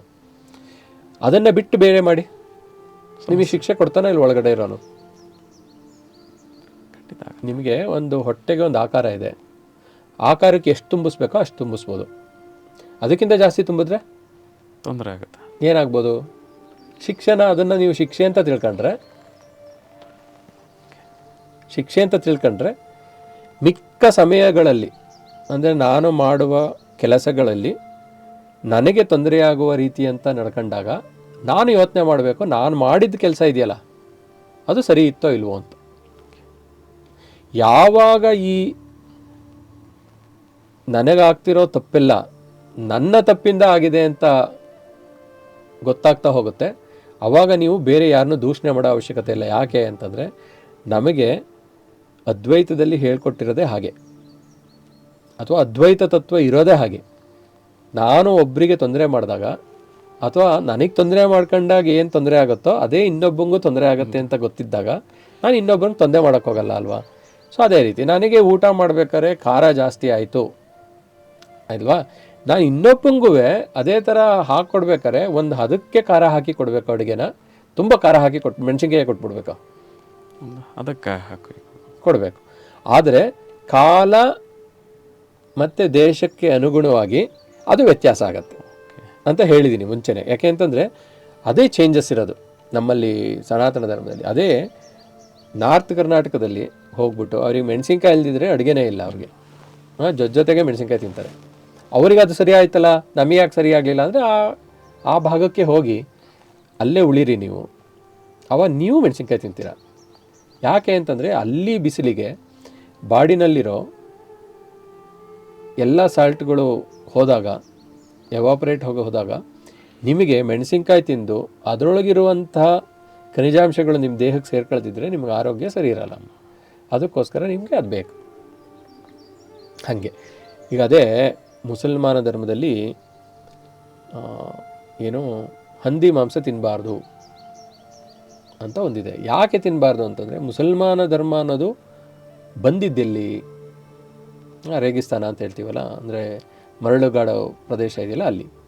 ಹಿಂದೆ ಈ ಕರೆಕ್ಟಾಗಿ ಕುಕ್ ಮಾಡುವಂಥ ಇದು ಗೊತ್ತಿಲ್ಲದಲೇ ಇದ್ದಾಗ ಅವರು ಅಲ್ಲಿ ಹಂದಿನ ತಿಂದಾಗ ಹಂದಿನಲ್ಲಿ ಒಂದು ವಿಶೇಷ ಇದು ಏನು ಅಂತಂದರೆ ಅದರ ಮಾಂಸ ಇದೆಯಲ್ಲ, ಅಂದರೆ ಅದರದ್ದು ದೇಹದಲ್ಲಿ ಕ್ರಿಮಿಗಳು ಇರುತ್ತೆ. ಅದನ್ನು ಕ್ಲೀನಾಗಿ ಕುಕ್ ಮಾಡಿ ತಿಂದಲೇ ಇದ್ದಾಗ ಅವರು ಜನಗಳ ಸಂತತಿ ನಾಶ ಆಗ್ತಾಯಿತ್ತು. ಸೊ ಅವಾಗ ಅದಕ್ಕೆ ಒಂದು ದೈವದ ಇದನ್ನು ಕೊಟ್ಟು ಅದನ್ನು ತಿನ್ನಬೇಡಿ ಅಂತ ಹೇಳಿದ್ರು. ಆದರೆ ಇಲ್ಲಿ ಚಳಿ ಇದರಲ್ಲಿ ಅವು ಬೆಳವಣಿಗೆ ಕಮ್ಮಿ ಇರುತ್ತೆ. ಹಾಗಂತ ನಾವು ಕೂರ್ಗಿಸ್ ಅಂತ ನಾವೇನು ಹೇಳ್ತೀವಿ ಇಲ್ಲಿ, ಅವರಲ್ಲಿ ಅದು ಸ್ಟೇಪಲ್ ಫುಡ್ ಅವ್ರಿಗೆ, ಪ್ರತಿದಿನದ ಆಹಾರ. ಅವ್ರಿಗೇನೂ ಆಗಲ್ಲ. ಅವ್ರಿಗೆ ಯಾಕಾಗತ್ತೆ ಅಂದರೆ ಅವರೂ ಇಲ್ಲಿದ್ದು ತಿಂದರೆ ಏನೂ ಆಗಲ್ಲ. ಇದು ತಿನ್ನಬೇಕು ಬೇಡ ಅನ್ನೋದು ನಾನು ನೋಡೋ ರೀತಿನಲ್ಲಿ. ಈಗ ನನಗೆ ಆಹಾರ ಪದ್ಧತಿ ಇದೆಯಲ್ಲ, ಆಹಾರ ಪದ್ಧತಿ ಅನ್ನೋದು ಆಹಾರ ಧರ್ಮ ಅದು, ಆಯಿತಾ? ನನಗೆ ಬೇಕೋ ಬೇಡವೋ ಅನ್ನೋದು ಡಿಸೈಡ್ ನಾನು ಮಾಡ್ಕೋತೀನಿ. ಈಗ ನನಗೆ ಇಲ್ಲಿ ಮಾಂಸ ತಿನ್ನೋ ಅವಶ್ಯಕತೆ ಇಲ್ಲ. ಹಾಗಂತ ಮಾಂಸ ತಿಂತಿದ್ದಾರಲ್ಲ ಅವ್ರದ್ದು ನನಗೂ ಸಂಬಂಧ ಇಲ್ಲಪ್ಪ. ಅವ್ರು ಮಾಡ್ಕೋತಾ ಇದ್ದಾರೆ. ಅಲ್ಲೂ ಧರ್ಮ ಇದೆ. ಈಗ ಎಲ್ಲ ಕಡೆ ಕುರಿಗಳೇ ಇದ್ದರೆ ಸಿಂಹ ಯಾಕಿರಬೇಕಿತ್ತು? ಅಥವಾ ಎಲ್ಲ ಕುರಿಗಳು ಜಾಸ್ತಿ ಆಗ್ತಾ ಇದ್ರೆ ಅದನ್ನು ಮೇಂಟೈನ್ ಮಾಡೋಕ್ಕೆ ಸಿಂಹ ಇಲ್ದಲೇ ಇದ್ದರೆ, ಅಥವಾ ಹುಲಿ ಇಲ್ದಲೇ ಇದ್ದರೆ, ಅಥವಾ ತೋಳ ಇಲ್ದಲೇ ಇದ್ದರೆ, ನರಿ ಇಲ್ದಲೇ ಇದ್ದರೆ, ಇದ್ರ ಸಂತತಿ ಜಾಸ್ತಿ ಆಗ್ತಾನೇ ಇದ್ದರೆ ಹೇಗೆ ಸಾಧ್ಯ? ಇರೋ ಅಷ್ಟೇ ಭೂಮಿನಲ್ಲಿ ಎಲ್ಲರಿಗೂ ಬೇಕಾದಂಥದ್ದನ್ನು ಸೃಷ್ಟಿ ಮಾಡಬೇಕಲ್ವಾ? ಎಷ್ಟು ಅಂತ ಎಲ್ಲ ಕಡೆ ಹುಲ್ಲು ಬರೋಕ್ಕೆ ಸಾಧ್ಯ? ಆ ಹುಲ್ಲು ತಿಂದು ಒಂದಿಷ್ಟು ಆಗಿತ್ತಪ್ಪ, ಸೊ ಅದನ್ನು ಕಂಟ್ರೋಲ್ ಮಾಡಿದ್ರೆ ಇನ್ನೊಂದಿಷ್ಟು ಬರ್ಬೋದು ಮುಂದಕ್ಕೆ, ಇಲ್ದಿದ್ರೆ ಬರೋಕ್ಕೆ ಚಾನ್ಸ್ ಇಲ್ವೇ? ಅದು ಧರ್ಮ. ಅದು ಅಲ್ಲಿ ಸೃಷ್ಟಿ ಧರ್ಮ ಬರುತ್ತೆ. ಅದು ಸೃಷ್ಟಿ ಧರ್ಮ ಬರುತ್ತೆ. ಹಾಗಾಗಿ ಪ್ರತಿಯೊಂದು ಧರ್ಮದಲ್ಲಿ ಅದರದ್ದೇ ಆದ ಕಟ್ಟಳೆಗಳಿದೆ ಅಥವಾ ಅದರದ್ದೇ ಆದ ಪಾಲಿಸಿಗಳಿದೆ. ಆ ಪಾಲಿಸಿಗಳನ್ನು ಫಾಲೋ ಮಾಡಬೇಕು ನಾನು. ಅವಾಗ ಏನಾಗುತ್ತೆ ಅಂತಂದರೆ ನನ್ನ ಧರ್ಮವನ್ನು ನಾನು ಪಾಲಿಸಿದ್ದೀನಿ, ಆ ಧರ್ಮದಲ್ಲಿ ತಪ್ಪು ಒಪ್ಪು ಬಂದರೆ ಅನುಭವಿಸೋಕ್ಕೆ ನಾ ಸಿದ್ಧ ಇದ್ದೀನಲ್ಲ ಅಲ್ವಾ? ಈಗ ನಾನು ಹಾವಿನ ಬಾಯಿಗೆ ಕೈ ಕೊಡೋಕ್ಕಾಗಲ್ಲ ಅಲ್ವಾ? ಕಚ್ಚುತ್ತದು, ಅದು ಕಚ್ಚೋದು ಧರ್ಮ, ಅದು ಹೆದರಿಕೆ ಅದಕ್ಕೆ. ಆದರೆ ಎಲ್ಲರಿಗೂ ಕಚ್ಚುತ್ತಾ? ಅದನ್ನು ಪಳಗಿಸ್ಕೊಂಡಿರ್ತಾನೆ ಯಾರೋ ಒಬ್ಬ, ಅದನ್ನು ಪ್ರೀತಿಯಾಗಿ ನೋಡ್ಕೊಂಡಿರ್ತಾನೆ, ಅದಕ್ಕೆ ಊಟ ಕೊಟ್ಟಿರ್ತಾನೆ, ಎಲ್ಲ ಮಾಡಿರ್ತಾನೆ, ಅವ್ನ ಮೈಲಿ ಸುತ್ತಾಕೊಂಡಿರುತ್ತೆ. ಅದನ್ನು ತೋರಿಸ್ಯಾರ ನಮ್ಮ ಜೀವನದಲ್ಲಿ. ನಮ್ಮ ಶಿವನ ತಲೆ ಮೇಲೆ ಕುತ್ತಿಗೆ ಮೇಲೆ ಎಲ್ಲ ಕಡೆ ಹಾವು ಓಡಾಡ್ಕೊಂಡಿದ್ಯಪ್ಪ, ಅವ್ನಿಗೇನು ಮಾಡ್ತಿಲ್ಲ ಅಂತ. ಶಿವಂದು ಫ್ಯಾಮಿಲಿ ಇದೆಯಲ್ಲ, ಅವ್ನು ನೋಡಿ ಎಷ್ಟು ಫಸ್ಟ್ ಕ್ಲಾಸ್ ಆಗಿದೆ. ಅವನು ಇಲ್ಲಿ ಇದನ್ನು ಹಾಕ್ಕೊಂಡಿದ್ದಾನೆ, ಏನು ಹಾವು ಹಾಕ್ಕೊಂಡಿದ್ದಾನೆ. ಓಡಾಡೋದು ಯಾವ್ದ್ರ ಮೇಲೆ? ವೃಷಭ, ನಂದಿ ಮೇಲೆ. ಅವನ ಹೆಂಡತಿ ಸಿಂಹದ ಮೇಲೆ ಓಡಾಡ್ತಾಳೆ. ಅವೆರಡು ಬದ್ಧ ವೈರಿಗಳು. ಗಣಪತಿ ಕೂತಿದ್ದಾನೆ, ಅವನು ಇಲಿ. ಅವನು ಈಶ್ವರಂತ ಇದು ಕುತ್ತಿಗೆ ಮೇಲೆ ಹಾವಿದೆ, ಅದಕ್ಕೆ ಅದಾಹಾರ.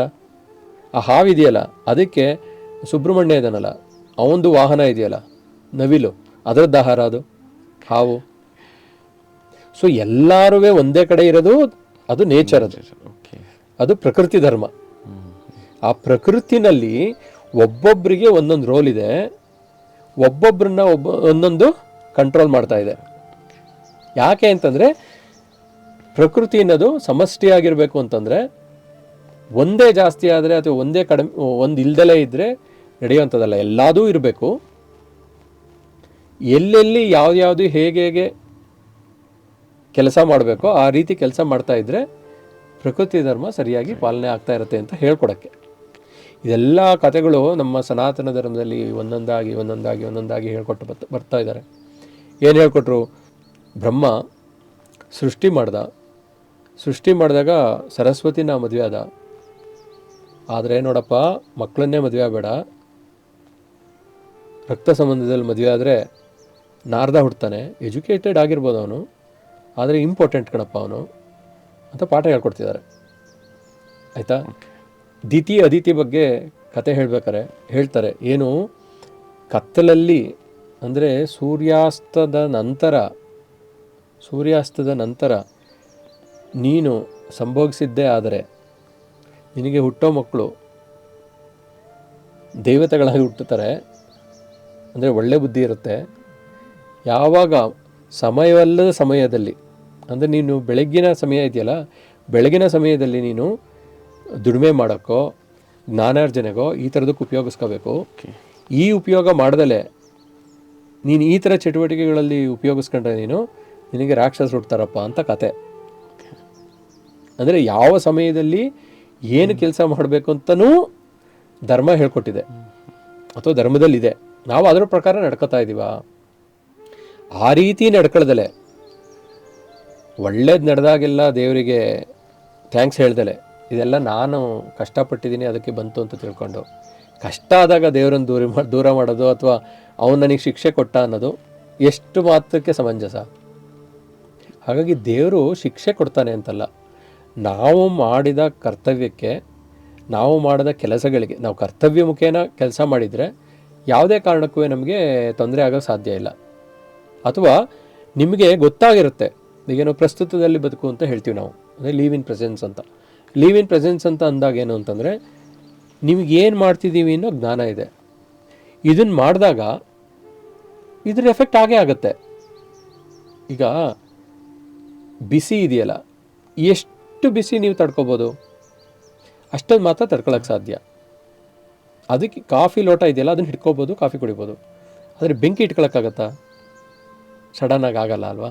ಸೊ ಅದಕ್ಕೊಂದು ಮೀಡಿಯಾ ಬೇಕು, ಅಂದರೆ ಇಷ್ಟಿರಬೇಕು, ಅದಕ್ಕೊಂದು ಬಟ್ಟೆ ಹಿಡ್ಕೊಂಡು ಇಟ್ಕೋತೀವಿ.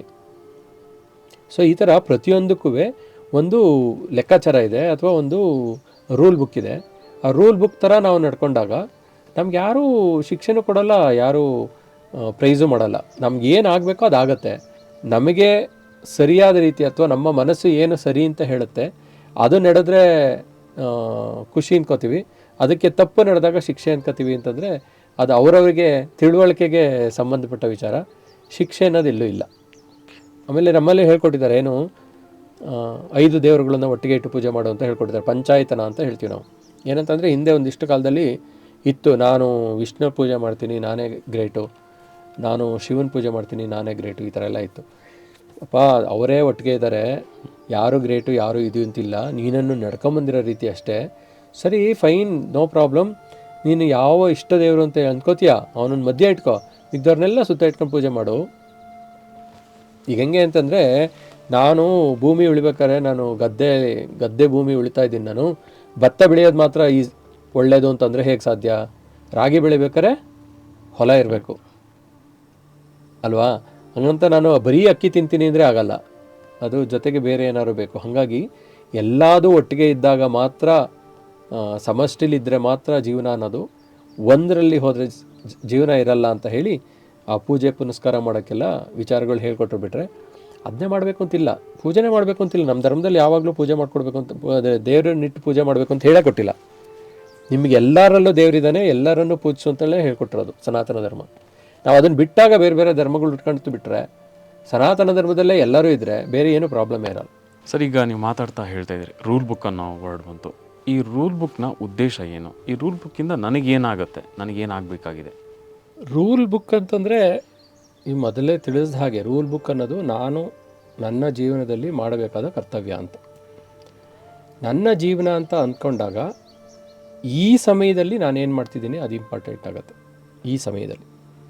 ಈ ಸಮಯದಲ್ಲಿ ನಾನು ಮಾತಾಡ್ತಿರ್ಬೇಕಾದ್ರೆ, ಈಗ ನೀವು ಕ್ವಶನ್ ಕೇಳ್ತಾ ಇದ್ದೀರಾ, ನಾನು ಆನ್ಸರ್ ಹೇಳ್ತಿದ್ದೀನಿ ಅಂತ ಅಂದ್ಕೊಂಡ್ರೆ, ಇದಕ್ಕೆ ಸರಿಯಾದ ಆನ್ಸರ್ ಹೇಳೋಕ್ಕೆ ನಾನು ತಯಾರಿ ಇದ್ದೀನ, ನಾನು ಹೇಳ್ತಿರೋ ಆನ್ಸರು ಸಂಪೂರ್ಣವಾಗಿದೆಯೋ ಪರಿಪಕ್ವವಾಗಿದೆಯೋ ಅಂತ ನಾನು ಯೋಚನೆ ಮಾಡಬೇಕು ಹೇಳ್ಬೇಕಾರೆ.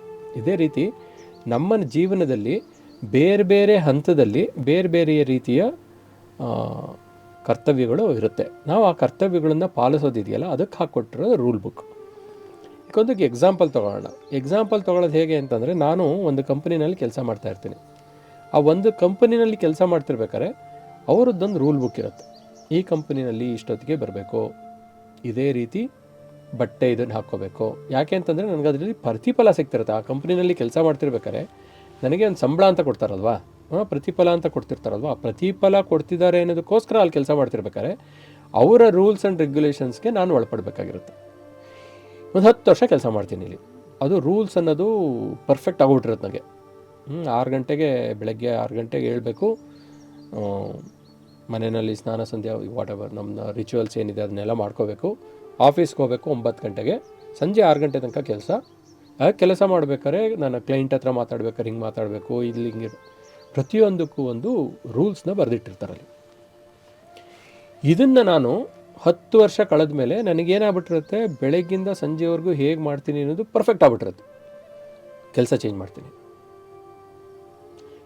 ಚೇಂಜ್ ಮಾಡಿ ಆ ಕಂಪ್ನಿಗೆ ಹೋಗು ಇದನ್ನೇ ಫಾಲೋ ಮಾಡಿದ್ರೆ ಆ ಕಂಪ್ನಿನಲ್ಲಿ ಏನು ಹೇಳ್ತಾರೆ ಅನ್ನೋದು ಇಂಪಾರ್ಟೆಂಟ್ ಆಗುತ್ತೆ. ರೂಲ್ ಬುಕ್ನ ಅವರೇನಾದ್ರು ಕಾಪಿ ಮಾಡಿದರೆ, ಇದೇ ರೂಲ್ ಬುಕ್ನ ಅಲ್ಲೂ ಫಾಲೋ ಮಾಡ್ತಾ ಇದ್ದರೆ ತೊಂದರೆ ಇಲ್ಲ. ಇಲ್ದಿದ್ರೆ ತೊಂದರೆ ಬರುತ್ತೆ. ಯಾವಾಗ ತೊಂದರೆ ಬರುತ್ತೆ? ಇಲ್ಲಿದೆ ಕಣಪ್ಪ, ಇದನ್ನ ಥರ ಕೆಲಸ ಮಾಡೋದ್ರೆ ಸರಿ, ಇಲ್ದಿದ್ರೆ ಸರಿ ಇಲ್ಲ ಅಂತ ಹೇಳ್ತಾರೆ. ಇದನ್ನು ನಾವು ನಮ್ಮ ಧರ್ಮದ ವಿಚಾರದಲ್ಲಿ ನೋಡೋಣ, ಹೇಗೆ ಇದನ್ನು ಯೋಚನೆ ಮಾಡೋದು ಅಂತ. ಈಗ ಸುಮಾರು ವಿಚಾರಗಳಿದೆ ನಮ್ಮಲ್ಲಿ. ಹಿಂದೂನಲ್ಲಿ ವೈಶ್ಯ ಇದ್ದಾನೆ, ಹಿಂದೂನಲ್ಲಿ ಕ್ಷತ್ರಿಯ ಇದ್ದಾನೆ, ಹಿಂದೂನಲ್ಲಿ ಬ್ರಾಹ್ಮಣ ಇದ್ದಾನೆ, ಹಿಂದೂನಲ್ಲಿ ಶೂದ್ರ ಇದ್ದಾನೆ. ಈಗ ಕ್ಷತ್ರಿಯನ ಒಂದು ಮನೆ ಇದೆ, ಅವ್ರ ಮನೆಯಲ್ಲಿ ಒಂದು ರೂಲ್ ಫಾಲೋ ಮಾಡ್ತಾ ಇರ್ತಾರೆ. ಅವ್ರ ಜೀವನ ಪದ್ಧತಿ ಅದು. ರೂಲ್ ಅಂದರೆ ಇಷ್ಟು ಜೀವನ ಪದ್ಧತಿ, ಅವ್ರ ಪದ್ಧತಿನ ಒಂದಿಷ್ಟು ಪದ್ಧತಿಗಳನ್ನು ಫಾಲೋ ಮಾಡ್ತಿರ್ತಾರೆ. ಅವರು ಒಂದು 25 ವರ್ಷ ಒಂದು ಮನೆಯಲ್ಲಿ ಇರ್ತಾರೆ. 25 ವರ್ಷ ಇದ್ದುಬಿಟ್ಟು ಆಮೇಲೆ ಬೇರೆ ಧರ್ಮದೊಂದಿಗೆ ಮದುವೆ ಆಗ್ತಾರೆ ಅಂತ ಇಟ್ಕೊಳ್ಳಿ. ನಮ್ದು ಇಲ್ಲಿ ಧರ್ಮ ಅಂತ ತರ್ತಿದ್ದೀನಿ ಅಲ್ಲಿ, ಯಾಕೆ ಅಂತಂದರೆ ನಾವು ಅದನ್ನು ಯೂಸ್ ಮಾಡ್ತೀವಿ. ಈಗ ಹಿಂದೂನಲ್ಲೇ ಆ ಬ್ರಾಹ್ಮಣ, ಕ್ಷತ್ರಿಯ, ವೈಶ್ಯ, ಶೂದ್ರನ ಬೇರೆ ಬೇರೆ ಧರ್ಮ ಅಂತ ಅಂದ್ಕೊಂಡ್ಬಿಟ್ರೆ ನಾವು ಹೇಗೆ ತಪ್ಪಾಗುತ್ತೆ ಅನ್ನೋದಕ್ಕೆ ಹೇಳ್ತಾ ಇದ್ದೀನಿ ನಾನು. ಧರ್ಮ ಅನ್ನೋದು ಜಾತಿ ಅಲ್ಲ, ಪದ್ಧತಿ ಅಂತ ತಿಳಿಸ್ಕೊಡೋಕ್ಕೋಸ್ಕರ ಇದನ್ನು ಮಾತಾಡ್ತಾ ಇದ್ದೀನಿ. ಈಗ ನಾನು ಆ ಕ್ಷತ್ರಿಯ ಇದ್ದವನು ಸಡನ್ನಾಗಿ ವೈಶ್ಯನ ಮನೆಗೆ ಬರ್ತಾರೆ ಅಂತ ಇಟ್ಕೊಳ್ಳಿ. 30 ವರ್ಷ ಕಳೆದ ಮೇಲೆ, ಅಲ್ಲಿ 30 ವರ್ಷ ಜೀವನ ಮಾಡಿರ್ತಾರೆ, ಸೀದಾ ಇಲ್ಲಿಗೆ ಬರ್ತಾರೆ. 30 ವರ್ಷ ಬಂದಾಗ ಅಲ್ಲಿ ಫಾಲೋ ಮಾಡ್ತಿರೋ ಪದ್ಧತಿಗಳಿವೆ, ಇಲ್ಲಿ ಫಾಲೋ ಮಾಡೋ ಪದ್ಧತಿಗಳಿಗೂ ವ್ಯತ್ಯಾಸ ಇರುತ್ತೆ. ಆವಾಗ ನಿಮಗೆ ಪ್ರಾಬ್ಲಮ್ ಬರುತ್ತೆ. ಅದೇ ಬ್ರಾಹ್ಮಣನ ಮನೆಗೆ ಕೊಡೋದು ಅಥವಾ ಕ್ಷತ್ರಿಯ ಧರ್ಮದವ್ರನ್ನ ಅವ್ರಿಗೆ ಕೊಡೋದು, ಕೊಟ್ಟಾಗ ಏನಾಗುತ್ತೆ, ಅವರಿಗೆ ಅವರು ಮಾಡುತ್ತಿರೋ ಪದ್ಧತಿ ಇದೆಯಲ್ಲ ಅದು ಸೇಮ್ ಇರುತ್ತಿಲ್ಲೋ, ಏನು ತಿಕ್ಕಾಟ ಬರೋದಿಲ್ಲ. ಯಾವಾಗ ನಮ್ಮ ಪದ್ಧತಿಗಳ ವ್ಯತ್ಯಾಸ ಆಗುತ್ತೋ ಆವಾಗ ನಾವು ಆ ಪದ್ಧತಿಗೆ ಹೊಂದ್ಕೋಬೇಕು. ಫಸ್ಟ್ ಪದ್ಧತಿಗೆ ಹೊಂದ್ಕೊಂಡಾಗ ಏನು ಪ್ರಾಬ್ಲಮ್ ಇಲ್ಲ. ಎಗೇನ್ ದೇ ವಿಲ್ ಬ್ಯಾಕ್, ಅಲ್ಲಿಗೆ ಹೋಗ್ತಾರೆ, ಆ ಪದ್ಧತಿನ ಫಾಲೋ ಮಾಡ್ತಾರೆ ಅಥವಾ ಆ ರೂಲ್ ಬುಕ್ನ ಫಾಲೋ ಮಾಡ್ತಾರೆ, ಮುಂದುವರಿತಾ ಇರುತ್ತೆ ಜೀವನ, ಏನೂ ತೊಂದರೆ ಆಗಲ್ಲ. ಯಾವಾಗ ರೂಲ್ ಬುಕ್ಕು ಇಂಪಾರ್ಟೆಂಟ್ ಆಗುತ್ತೆ ಅಂತಂದರೆ, ನಾವು ಒಂದು ರೂಲ್ ಬುಕ್ಕಿಂದ ಇನ್ನೊಂದು ರೂಲ್ ಬುಕ್ಕಿಗೆ ಯಾವಾಗ ಜಂಪ್ ಮಾಡ್ತೀವೋ ಆವಾಗ ವ್ಯತ್ಯಾಸ ಬರುತ್ತೆ ಹೊರತು ಬೇರೆ ವ್ಯತ್ಯಾಸ ಬರಲ್ಲ. ಇದನ್ನು ನಾನು ಮುಂಚೆನೇ ಮಾತಾಡಿದೆ. ನಮ್ಮ ದೇಶದಲ್ಲಿರೋ ಕಾನೂನು ಬೇರೆ, ಬೇರೆ ದೇಶದಲ್ಲಿರೋ ಕಾನೂನು ಬೇರೆ. ಈ ದೇಶದ ಕಾನೂನನ್ನ ಬೇರೆ ದೇಶದಲ್ಲಿ ನಾನು ಫಾಲೋ ಮಾಡೋಕ್ಕೆ ಬರಲ್ಲ ಅಂತ, ಅವಾಗ ಅದು ರಾಷ್ಟ್ರ ಧರ್ಮ ಅಂತ ಆಗುತ್ತೆ. ಇನ್ನೊಂದು ಇದಕ್ಕೆ ಮುಂಚೆ ಮಾತಾಡಿದೆ ಸಮಾಜ ಧರ್ಮ ಅಂತ ಬರುತ್ತೆ. ಹಾಗೆ ನನಗೊಂದು ಸ್ವಧರ್ಮ ಅಂತ ಇರುತ್ತೆ. ಸ್ವಧರ್ಮ ಅಂತಂದರೆ ನಾನು ಜೀವನ ಯಾಕೆ ಮಾಡ್ತಾಯಿದ್ದೀನಿ, ನನ್ನ ಜೀವನದ ಉದ್ದೇಶ ಏನು, ನಾನು ಜೀವನ ಪಾಲಿಸ್ಬೇಕಾದ್ರೆ ಹಾಕ್ಕೋಬೇಕಾಗಿರೋ ರೂಲ್ ಬುಕ್, ನನಗೇ ಆದ ಸ್ವಂತದ ರೂಲ್ ಬುಕ್ ಇದೆ. ಪ್ರತಿಯೊಬ್ಬನಿಗೂ ಅವನದ್ದೇ ಆದ ಸ್ವಂತ ರೂಲ್ ಬುಕ್ ಇರುತ್ತೆ. ಯಾಕೆ ರೂಲ್ ಬುಕ್ ಇರುತ್ತೆ ಅಂತಂದರೆ, ಅವನ ಕೊನೆ ನಾನೇನು ಕಾಣಬೇಕು, ನನಗೆ ಮುಕ್ತಿ ಅನ್ನೋದಿದೆಯಲ್ಲ ಅದು ಏನದು, ಯಾವುದರಲ್ಲಿ ಮುಕ್ತಿ ಕಾಣ್ತೀನಿ ನಾನು, ದೈವತ್ವದಲ್ಲಿ ಕಾಣ್ತೀನ, ಪುರುಷತ್ವದಲ್ಲಿ ಕಾಣ್ತೀನ, ಇದ್ರ ಮೇಲೆ ವ್ಯತ್ಯಾಸ ಆಗ್ತಾ ಹೋಗುತ್ತೆ. ಯಾರೋ ಒಬ್ಬ ಹೇಳ್ತಾನೆ ನನಗೆ ದೇವರನ್ನು ಕಾಣೋದೇ ಮೇನು ಅಂತ. ಅವಾಗ ಏನು ಮಾಡ್ತಾನೆ ಅವನು, ತನ್ನ ದೈನಂದಿನ ಇದರಲ್ಲಿ ಅವನು ಊಟ ತಿಂಡಿ ವಿಚಾರಗಳನ್ನು ಬಿಟ್ಟರೆ, ಅಥವಾ ಊಟ ತಿಂಡಿಗೆ ಬೇಕಾಗಿರೋ ದುಡ್ಡು ಹೇಗೆ ಗಳಿಸ್ಬೇಕು ಅನ್ನೋದು ಬಿಟ್ಟರೆ ಮಿಕ್ಕಿದಷ್ಟು ಸಮಯನ ದೇವರಲ್ಲಿ ಕಳೀತಾನೆ. ದೇವರದ ಪೂಜೆ ಪಾಠಗಳೋ ಅದು ಇನ್ನೊಂದೋ ಏನೋ ಹೇಳ್ಕೊಟ್ಟಿದ್ದಾರೆ ಅದ್ರಲ್ಲಿ ಮಾಡ್ತಾನೆ. ಯಾರೋ ಒಬ್ಬ ಜ್ಞಾನಾರ್ಜನೆ ಬೇಕು ಅಂತ ಅಂದ್ಕೊಂಡ್ರೆ ಅವನದು ಅದೇ ಮೇನ್ ಆಗಿದ್ದರೆ ಅವನೇನು ಮಾಡ್ತಾನೆ, ತನ್ನ ಆಲ್ಮೋಸ್ಟ್ ಆಲ್ ಸಮಯ ಇರುತ್ತಲ್ಲ, ಬೆಳಗ್ಗಿಂದ ಸಂಜೆವರೆಗೆ ಸಮಯ ಇರುತ್ತಲ್ಲ, ಅವನ ಸ್ವಂತ ಕೆಲಸಗಳಿಗೆ ಬಿಟ್ಟರೆ ಮಿಕ್ಕಿದಷ್ಟನ್ನು ಜ್ಞಾನ ಕಲಿಯೋದೋ ಅಥವಾ ಜ್ಞಾನ ಹೇಳ್ಕೊಡೋದೋ ಅದರೊಳಗೆ ಕಳೀತಾನೆ. ಇನ್ನೊಬ್ಬರು ಯಾರೋ ದುಡ್ಡು ಸಂಪಾದನೆ ಮಾಡೋದೇ ಅವನ ಮೇನ್ ಉದ್ದೇಶ ಆದಾಗ ಅವನು ಅದಕ್ಕೇನು ಬೇಕೋ ಆ ಕೆಲಸ ಮಾಡ್ತಿರ್ತಾನೆ. ಸೊ ಒಟ್ಟಿನಲ್ಲಿ ನೀವು ಏನೇ ನಿಮ್ಮ ಗೋಲ್ ಅಥವಾ ನಿಮ್ಮ ಮುಕ್ತಿಪಥ ಏನಿದೆಯೋ, ನಿಮ್ಮ ಗುರಿ ಏನಿದೆಯೋ, ಆ ಗುರಿ ಸಾಧಿಸೋ ಕಡೆಗೆ ನೀವು ಮಾಡಬೇಕಾದ ಕೆಲಸಗಳಿದೆಯಲ್ಲ ಅದು ಧರ್ಮ ಹೇಳ್ಕೊಡೋದು. ಅದು ಯಾವುದೇ ಧರ್ಮ ಇರಲಿ, ನೀವು ಮಾಡಬೇಕಾಗಿರೋದು ಅಂತಿಷ್ಟು ಸಮಯಗಳಲ್ಲಿ ಇಂತಿಷ್ಟು ಕೆಲಸಗಳನ್ನು ಮಾಡಬೇಕು ಅಂತ ನೀವೇನು ರೂಲ್ ಹಾಕೋತೀರೋ ಅದು ರೂಲ್ ಬುಕ್ ಅಷ್ಟೇ. ಬಿಟ್ಟರೆ ಅದೇ ರೀತಿ ಪ್ರತಿಯೊಂದು ಧರ್ಮ ಅಂತ ಹೇಳಿದಾಗ ನಾನು ಜಾತಿ ಬಗ್ಗೆ ಮಾತಾಡ್ತಿಲ್ಲ. ಹೇಗೆ ಧರ್ಮ ಅಂತ ಹೇಳಿದಾಗ ಅವರವರ ರೋಲ್ ಏನು ಪ್ಲೇ ಮಾಡ್ತಾ ಇರ್ತಾರೆ ಅದಕ್ಕೆ ಬೇಕಾದ ರೂಲ್ಸ್ನ ಫಾಲೋ ಮಾಡೋದೇ ಧರ್ಮ ಅಂತ ನಾವು ಅಂದ್ಕೋಬೋದು. ಓಕೆ ಸರ್, ಇಷ್ಟೊತ್ತು ನಮ್ಮ ಜೊತೆ ಇದ್ದು ಬಹಳ ಅದ್ಭುತವಾಗಿ ನಮಗಿರೋಂಥ ಪ್ರಶ್ನೆಗಳಾಗಲಿ ಹಾಗೂ ಸನಾತನ ಧರ್ಮದ ಬಗ್ಗೆ ಅರಿವನ್ನು ಬಹಳ ಸೊಗಸಾಗಿ ಮೂಡಿಸಿದ್ದೀರಾ. ಮುಂದಿನ ಸಂಚಿಕೆಯಲ್ಲಿ ಮತ್ತಷ್ಟು ವಿಚಾರಗಳನ್ನು ತಿಳ್ಕೊಳ್ಳೋಣ. ನೀವು ಇಲ್ಲಿ ಬಂದು ನಮ್ಮ ಜೊತೆ ಸಮಯ ಕಳೆದಿದ್ದಕ್ಕೆ ತಮಗೆ ಧನ್ಯವಾದಗಳು. ಧನ್ಯವಾದ ಎಲ್ಲ ವೀಕ್ಷಕರಿಗೆ. ನಾನು ಹೇಳಿದ ವಿಚಾರಗಳಲ್ಲಿ ಎಷ್ಟನ್ನು ಪಾಲಿಸ್ಬೋದು, ಎಷ್ಟನ್ನು ಪಾಲಿಸೋಕ್ಕಾಗಲ್ಲ ಅನ್ನೋದು ಅವರವರೇ ನೋಡ್ಕೋಬೇಕಾಗಿರುತ್ತೆ. ಯಾಕೆಂದರೆ ಅದು ಸ್ವಧರ್ಮಕ್ಕೆ ಒಳಪಟ್ಟಿರುತ್ತೆ. ಇದನ್ನು ಮಾಡಿದಾಗ ಜೊತೆಗೆ ನಾವು ಏನೇನು ರೋಲ್ಸಲ್ಲಿ ನಾವು ಇರ್ತೀವೋ, ಯಾವ್ಯಾವ ರೋಲ್ಸಲ್ಲಿ ನಾವು ಕೆಲಸ ಮಾಡ್ತಿರ್ತೀವೋ ಅದರದ್ದೇ ಆದ ಧರ್ಮವನ್ನು ಪಾಲಿಸಿದ್ರೆ ಯಾವ ಧರ್ಮವನ್ನು ಪಾಲಿಸ್ದಲೇ ಇರೋ ಇದು ಬರಲ್ಲ. ಪ್ರತಿಯೊಬ್ಬರಿಗೂ ಒಳ್ಳೆಯದಾಗಲಿ. ಧನ್ಯವಾದ. ನೋಡಿದ್ರಲ್ಲ ವೀಕ್ಷಕರೇ, ನಮ್ಮ ಧರ್ಮ ನಮ್ಮ ಹೆಮ್ಮೆ ಕಾರ್ಯಕ್ರಮದಲ್ಲಿ ನಾವು ಸಾಕಷ್ಟು ವಿಚಾರಗಳನ್ನು ತಿಳ್ಕೊಂಡಿದ್ದೀವಿ. ಮುಂದಿನ ಸಂಚಿಕೆಯಲ್ಲಿ ಮತ್ತಷ್ಟು ವಿಶೇಷ ವಿಚಾರಗಳನ್ನು ತಿಳಿದುಕೊಳ್ಳೋಣ. ಅಲ್ಲಿವರೆಗೂ ಧನ್ಯವಾದಗಳು.